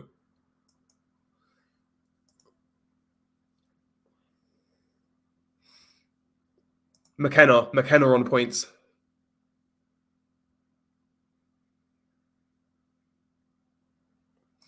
Yeah, because the other ones have been regular titles and shit.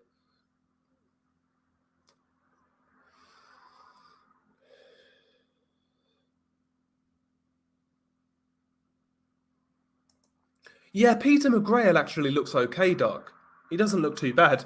But again, the thing that pisses me off about the UK when it comes to these prospects, they'll attach something fucking stupid to their names like Peter McGrail, Vaskaus Lomachenko. I mean, leave off with it. Just leave off. Come on, man. Yeah, Harrison was a good fighter. He was a very good fighter. But his problem was that he just never... I wouldn't say he never took boxing seriously because that's wrong. When he was in the ring, he was an animal. But outside the ring, he wasn't disciplined. Got into far too much trouble. Yeah, he did. Yeah, fought like an idiot. Yeah, he's trying to mix it up with Tank and trade. Yeah. Now, why was that? Some people would say a fixed fight. I would say it could have been, I guess. But I would say more so he was weight drained and he was just trying to put it on Tank, see what happened. I don't think he had faith that it'd go 12. Yeah, Lewis Ritson. Yeah, the Geordie Golovkin. Lee Selby, the Welsh Mayweather. Exactly. Yeah, this is what I'm talking about. Yeah, Josh Kelly, a Matrix type fighter, combination of Roy Jones and Lomachenko, Adam Smith voice. Dazzling performance by Josh Kelly. Adam Smith voice. Fucking Dickhead. Idiot. Adam Smith, man. What a fucking idiot. Spectacular hand speed. Blurring hand speed from Josh Kelly. The angles. I think Ramirez will get found out. I know he's done well since that loss, but I got a feeling he'll get found out again. Certainly against Navarrete. Exactly, K series. Who throws 9 left hooks in a row? Listen, if you're Roy Jones, you can get away with it. Not if you're Josh Kelly, bro.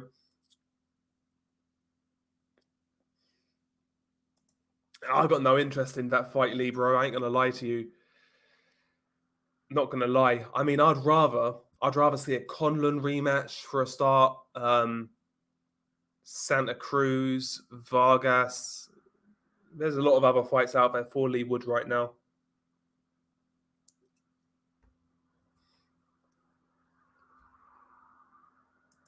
Yeah, that was the most enjoyable fight from Kid Galahad. He actually put it on Jazza.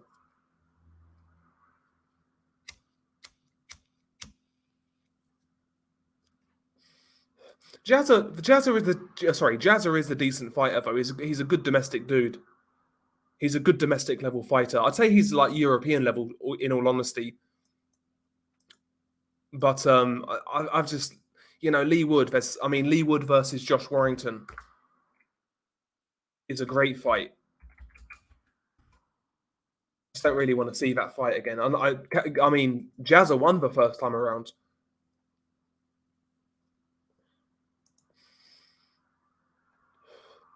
But yeah, Lee Wood versus Lara, Lee Wood versus Navarrete, Lee Wood versus Vargas, Figueroa, Warrington, Santa Cruz.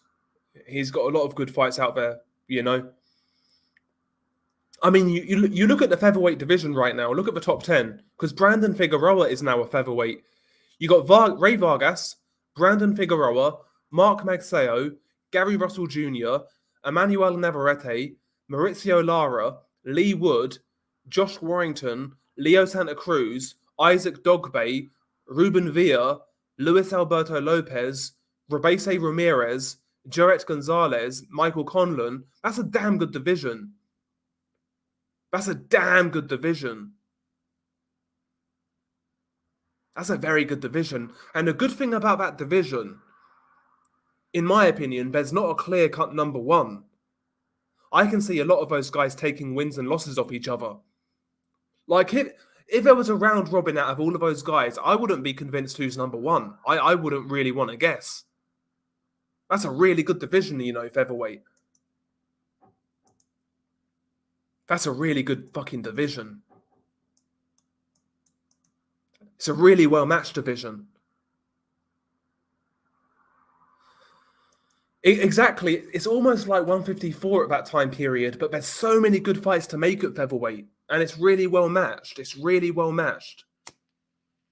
A lot of guys in and around a similar level on paper.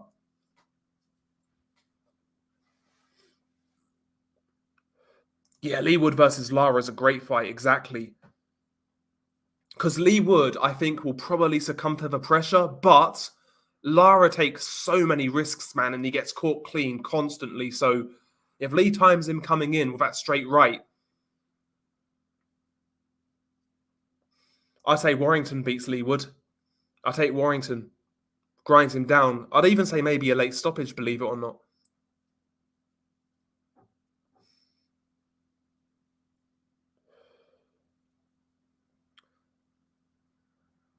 Yeah, Gary Antoine Russell's a really good fighter. Yeah, we was talking about this earlier. It's a really good fight, but it's far too long to wait. I'm not even going to really get too invested in it right now. It's far too long. But if Charlo goes to Australia, fair enough, because he's the champion. Fair play to him. I know there's a lot of money there, but fair play to him. That's one thing I'll say about Jamel Charlo. He doesn't really seem scared to fight people, which I'll give him credit for. Certainly, he's certainly not like his brother, right? He's certainly not like his brother. I think so as well, bro. He's not small at 154 per se, but I mean, Jamel is big. Jamel is big. I think he'll give Jamel a lot of trouble, especially with those straight punches, but I think eventually Jamel gets to him and probably catches him. Brandon Figueroa versus Ray Vargas. Yeah, to me feels like a fight that PBC would make. Exactly, and they fought on the same. That'll be a great fight, bro. Great fight.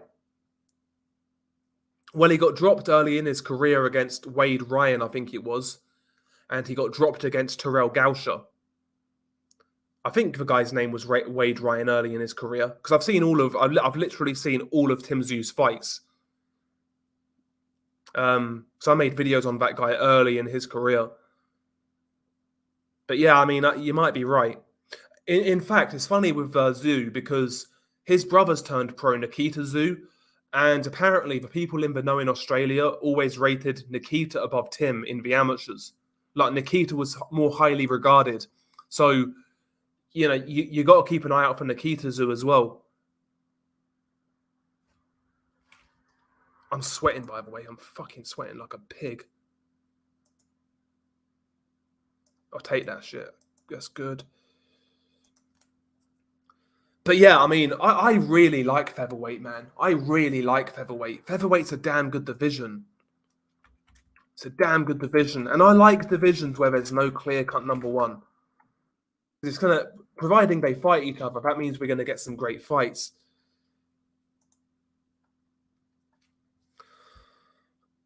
Isaac Dogbase fighting Joet Gonzalez coming up.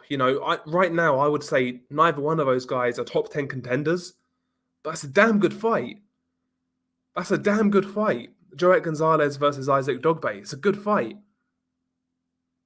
Like, even outside the champions, you can make some great fights there. Like Mick Conlan versus, I don't know. Yeah, Mick Conlan versus Rebese Ramirez. Great fight. There's so many good fights to make in that division. I'm looking at featherweight now, man. It's a great division. Really good shit. Yeah, he's fighting Jeff Horn's brother, and what's his name? Ben Horn or something, or Jack Horn. But yeah, Jeff Horn's brother is a bum. Like, he's got a bum record. Like, he's got a losing record, I believe. Yeah, Brock Jarvis. Yeah, he's fighting Liam Parrow. Yeah, in like an all-Australian battle, two unbeaten kids going at it. I've seen Brock Jarvis fight once, and that was when he fought in America, and that was a crazy fight. He's fun to watch, but he's got a lot of vulnerabilities. But yeah, he's moving up a division as well to fight Liam Parrow, so I think Parrow's going to win.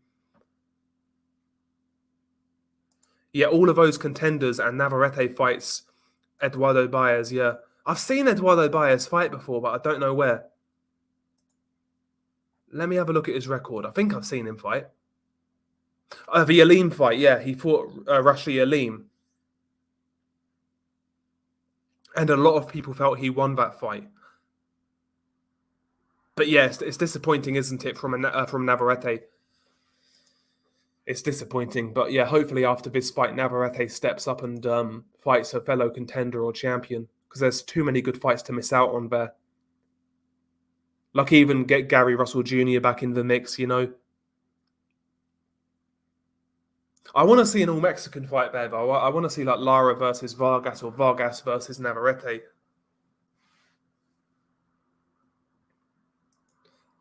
For the shits and giggles, I wouldn't mind seeing Lara versus Michael Conlan. Just for the shits and giggles.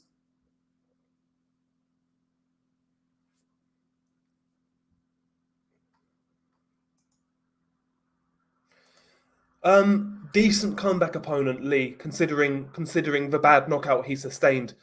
Mariaga's not what he was, no way in hell is he. But he's a hard puncher, he's a rugged dude. So it's a good little comeback fight. I'm sure Conlan will get some rounds. So it's a decent fight.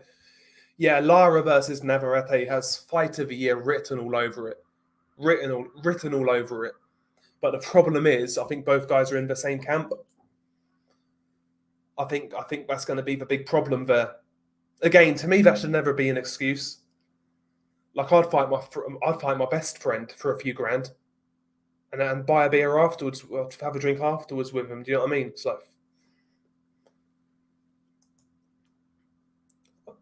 speaking of Lara, does he have any fights scheduled? No, he doesn't. No, he doesn't. I swear to God, Maurizio Lara looks like one of those fucking cartel boys. It just looks like a fierce fucker, doesn't he? Like Maurizio Lara looks a bit like who's the guy who got beat by Crawler? Ishmael Barroso. He looks a little bit like him, but younger. Lara's being punished for beating Warrington. He can hardly get dates or any good names. Yeah, that's what it looks like. That's what it looks like. Kind of a bit, you know.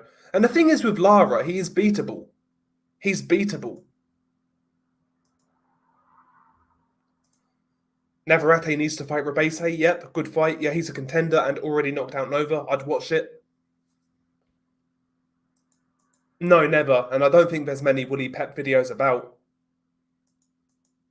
I don't think there's many Willie Pep videos about. I know there was I've seen one training video of him, and he was moving like some kind of paraplegic, epileptic kind of thing. Yeah, he was great for his era, but put that guy in a time machine and fast forward him to now, he'd get smoked by Liam Williams. I know the old history nerds will be like, oh, you can't say that, but he would. He was great for his era, and he's an all-time great in terms of achievements, but those styles will not translate to today kind of thing. Not from the 1910s and 1920s and shit. It's not going to happen.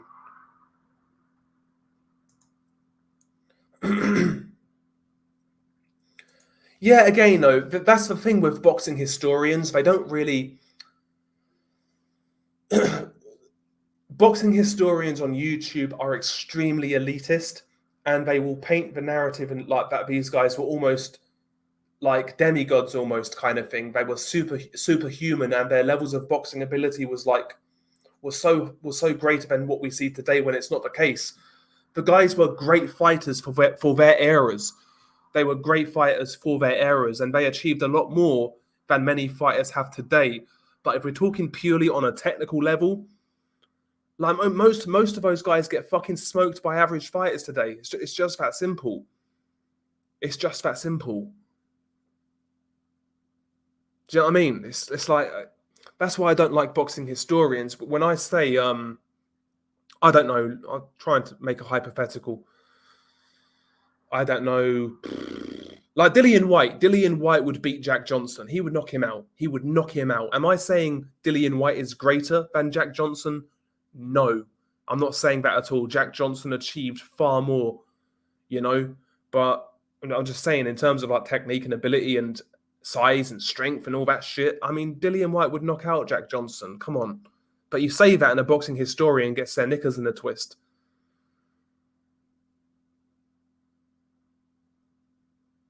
Do you know what I mean? There are guys from the 70s and 80s who would hang today, like Tommy Hearns at welterweight. If Tommy Hearns was a welterweight now, he'd be the best welterweight in the world. Same with Sugar Ray Leonard. Duran would probably be the best lightweight in the world right now, above Lomachenko, in my opinion. Those guys, yeah, those guys were real. Those guys could hang now. But going back to the 40s and shit and 30s, I mean, come on, man. Come on. I remember, yeah, when this was years ago. I think this was before I had a channel. And I was young. And somebody said to me, oh, Rocky Marciano would beat Vitaly Klitschko. I'm like, come on, man. I was 16, 17, and I knew better then.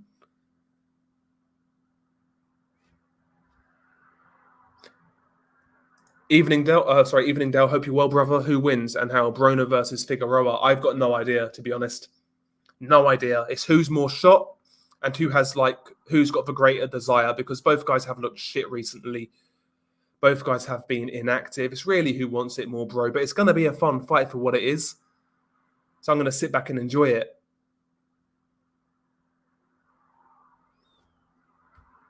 See, again, I'm just going on his historical standing, But yeah, I mean, in terms of skill set, I've watched some of his shit, and he looks. Yeah, I mean, he's not going to hang today. Yeah, why does anybody care about boxing history? Nobody gives a fuck about history in other sports. I think people care about history in other sports, but like they don't use it to denigrate today's sport like boxing fans do or boxing historians do. And honestly, I just find like I'm talking about YouTube boxing historians. Most of these people are just fucking miserable. So miserable. It's like, why watch boxing? If you're that fucking miserable and it was so much better back in the day, why watch it? Because all they do is fucking denigrate today's fighters and shit. And there's reasons to, by the way, in terms of the politics. Yeah, cool. Absolutely, but fucking hell. It's insane. It's insane. Absolutely insane. But there you go.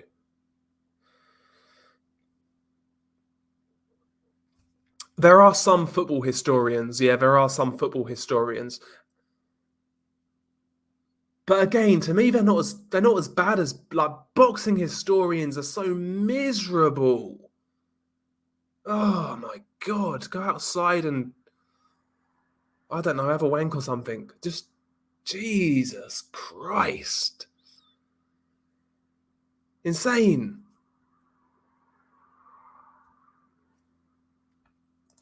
Yeah, listen, there are certain individuals who could hang, in my opinion. But like overall, man, most of the guys from like I would say most of the guys from the 70 like the 70s backwards would struggle. A lot of guys from the 70s would do well, like a Salvador Sanchez. He would still do he would do really well today. But to me, 70s boxing is when like modern techniques were really starting to come into play, I would say.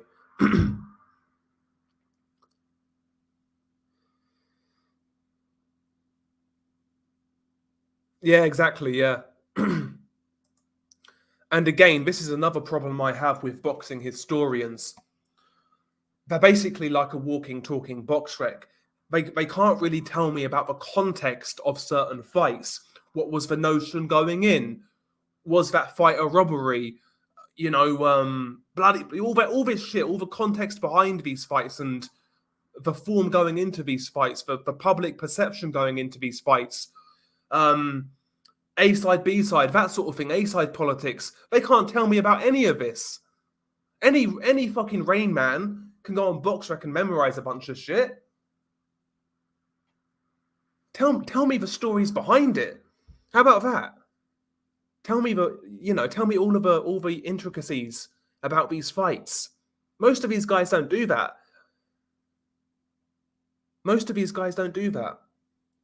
They might give me some well-known anecdote here and there. You know, they might give me some well-known anecdote. Oh, you know, Bob Fitzsimmons was a bare knuckle guy. He fought in pubs. Cool. Okay. I think Liston would be in and around like Dillian White level.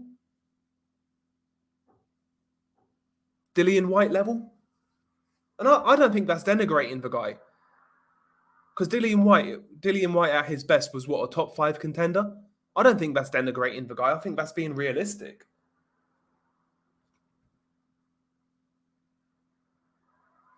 Stats, exactly, stats. I mean, what does that mean? Oh, fighter A beat 20 current or ex-world champions. Well, I mean, those stats are not equal. So for example, I'll give you a good example. Sorry, I'm fucking coughing. Deontay Wilder beat Sergey Liakovic. So he gets a stat point for beating an ex-world champion, and another fighter can beat a world champion. Let's say Beterbiev versus Vodzik. He's beat a world champion there, but it's the same points in terms of stats. Those victories are not the same. They're not the same in terms of quality. etc., etc. So you can't just use this point-based stat system. It's got to be far more nuanced than that. What about fighters who never travelled? What about fighters who fought all their fights on the road? There's so much more to fucking take into account. And that's what annoys me about these people. Cool, listen, talk about history. Cool, it's worth doing. It's always worth knowing about the past in any subject. But like, I don't know. I just have a problem with a lot of these people, how they portray it.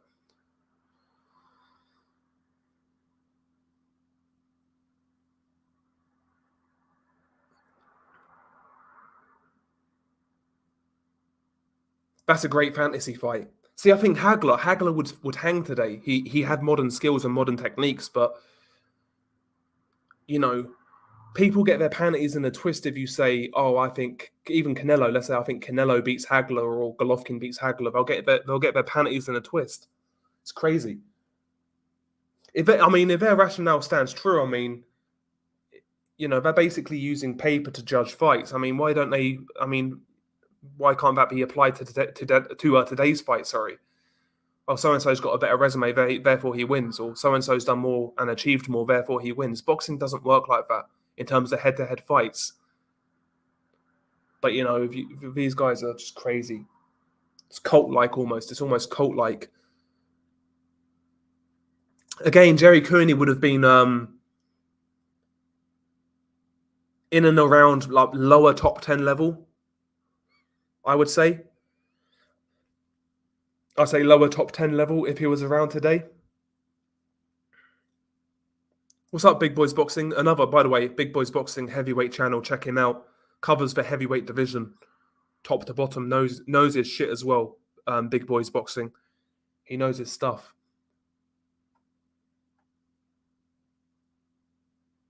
If he stops Hagler, it's going to be late. Because that bald head of Hagler could take a punch. He could take a shot, man.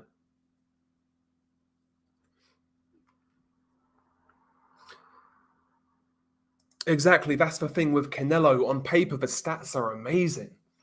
The stats are amazing, but a real historian should be able to break down each fight, the circumstances going into the fight, the public perception surrounding the fight, how the fight played out, what was the aftermath, etc., etc., etc. Exactly, on paper, Christian Thun should have beat Curtis Harper, yeah. Because he was sparring the likes of Fury and God knows who else, Christian Thun, or Thun, however you say his name. Yeah, I mean, he was sparring the likes of Fury and whatnot. And yeah, Curtis Harper beat him, the guy who got out of a ring against F.A. Ajagba, yeah. Yeah.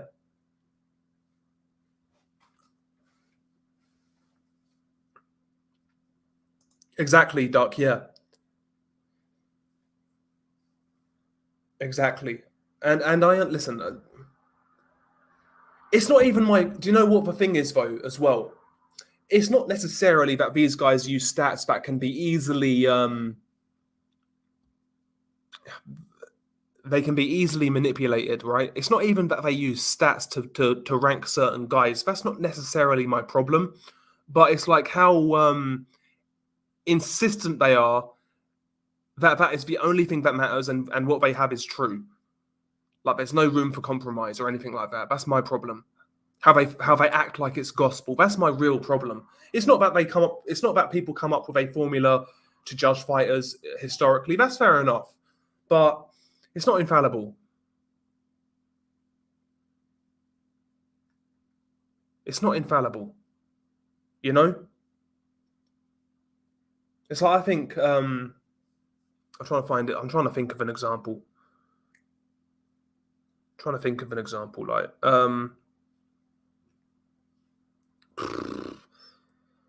Joe Frazier, yeah, Joe Frazier's going to go down as a greater heavyweight than Deontay Wilder. I think we can all agree there.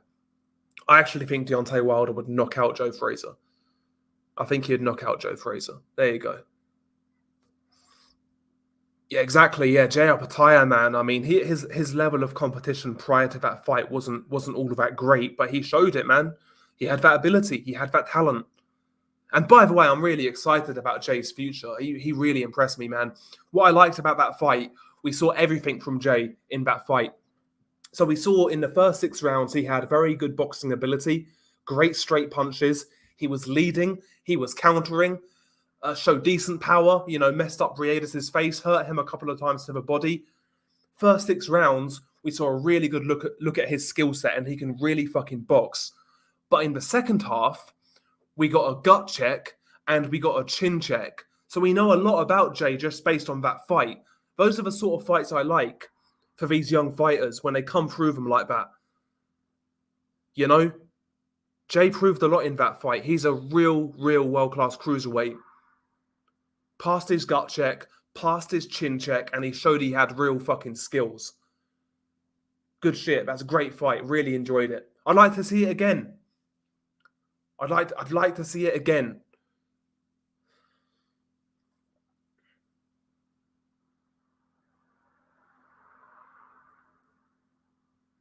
I think he'll take care of either one, Lee, quite frankly, based on what I saw. He'll take care of either guy. And I'd like to see him stick around at cruiserweight, fight the likes of Makabu, Gulamari and all these guys, man. All these guys. Egorov, etc. Yeah, exactly, yeah. Got 2 sides of his jaw broken as well, yeah. Hopefully he recovers well. He took some major damage. Had to earn his title, exactly, yeah. Wasn't given it. It wasn't no bullshit vacant. It wasn't he wasn't picking off some weak champion. No, he beat a really good champion to win that belt. Really good champion in Briedis. And Briedis had a lot of success later on. I felt the commentary team were a little bit biased. But I felt Jay just about won. I felt he did enough. Really enjoyable fight. That's a good point. One of the best showcases of a chin I've seen in a while. Yeah, like when it comes to like an unproven fighter stepping up. Yeah, I agree. It's been one of the best gut checks I've seen in a long time.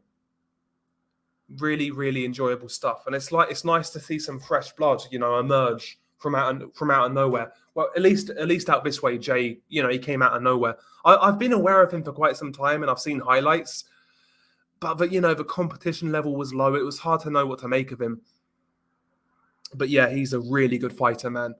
And he seems like I've looked into him a bit more. He seems like a nice guy as well. What is he? Is he of Samoan origin? Because those guys always have good fucking chins, man. Always have good fucking chins. Tough as old boots. Guys from like Samoa, Fiji, and all those places. Tough as old boots. I can't recall a fighter from that region having a bad chin.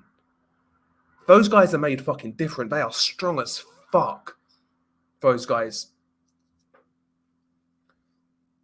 Yeah, I think it was round 7 or 8 when he caught him with that massive uppercut. Yeah.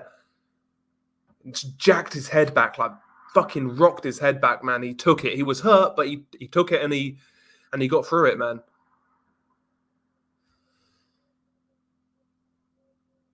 Yeah, Jay's style is good to watch. Like his straight punching when he was leading, like in particular with his lead left hand, that shot had so little tell on it. Really good technique, man.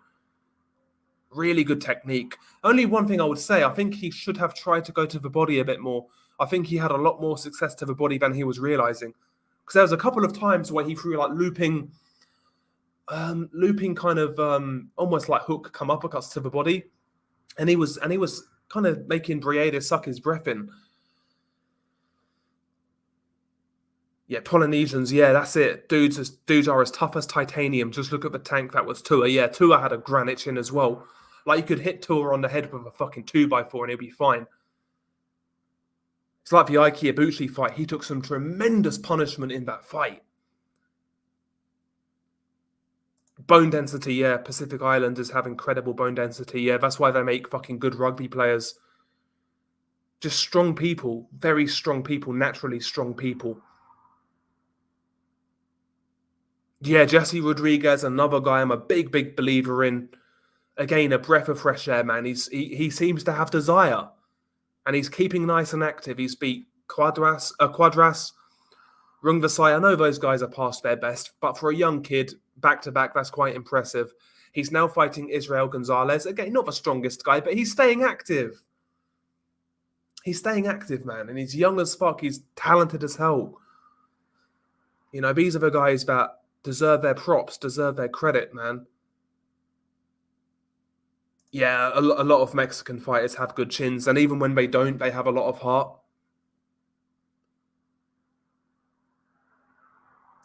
Yeah, Valiev had a good chin. That Neanderthal chin, man, that's crazy. Yeah. Yeah, we was talking about this earlier, actually. I think that fight only just got recently beaten by Kaunaki and Areola. I'm pretty certain, I might be wrong, but I'm pretty certain that fight beat that for CompuBox. But yeah, Tua versus Iwabuchi was a much better fight still. Like, both guys took some bombs, man. I'm certain as well. I know Ike was crazy before that fight, but that fight might have tipped Ike over the edge, man. I'm telling you. It's a great fight. Oh my god, it's a great fight. Like, I watch that fight maybe every year, Ike Iwabuchi versus David Tua. In my opinion, that's one of the most underrated heavyweight classics. Iwabuchi versus Tua. It's a shame, really, that like Iwabuchi's career ended the way it did, and it's a shame Tua never held a title.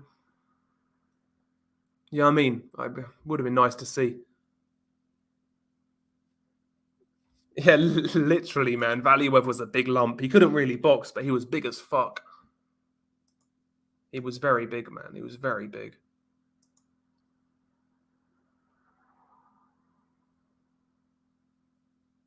Are you serious, K-Series? From the 1970s.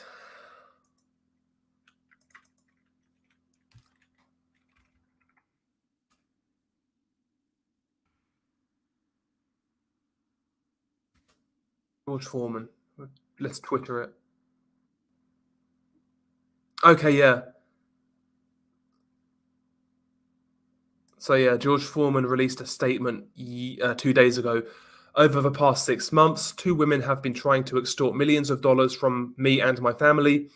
They are falsely claiming that I sexually abused them over 45 years ago in the 1970s. I adamantly and categorically deny these allegations.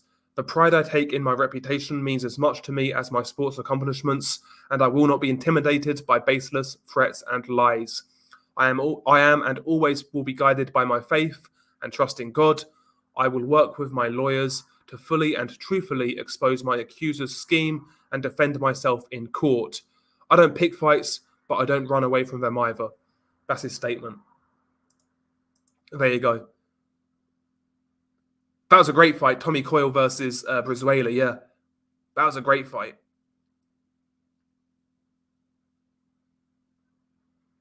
Yeah, I just see on Twitter. Yeah, we'll see how it pans out. We'll see how it pans out.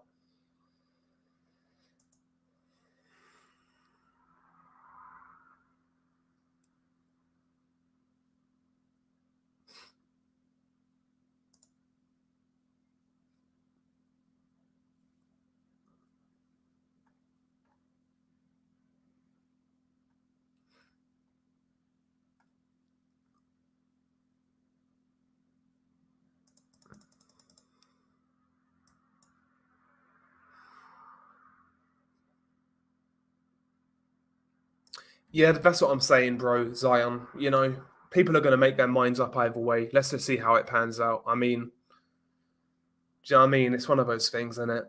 I mean, he doesn't seem like that type, but who knows? Yeah, Corey Sanders was very talented, but Corey Sanders never took boxing seriously. Like, he was a dangerous southpaw, quick, powerful, good movement, you know, really good fighter, but never really took boxing all that seriously. Like, he was the only guy I can really remember hurting Vitali was Corey Sanders. Corey Sanders could really fucking fight.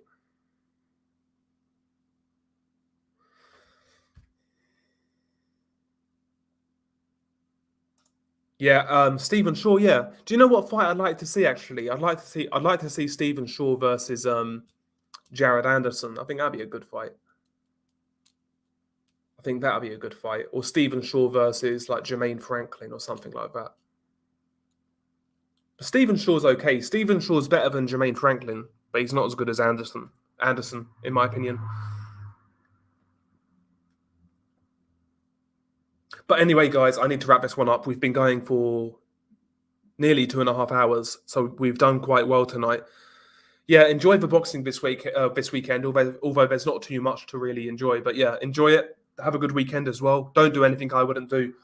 I need to get on with a couple of things and yeah, do the usual. So yeah, have a good weekend, guys.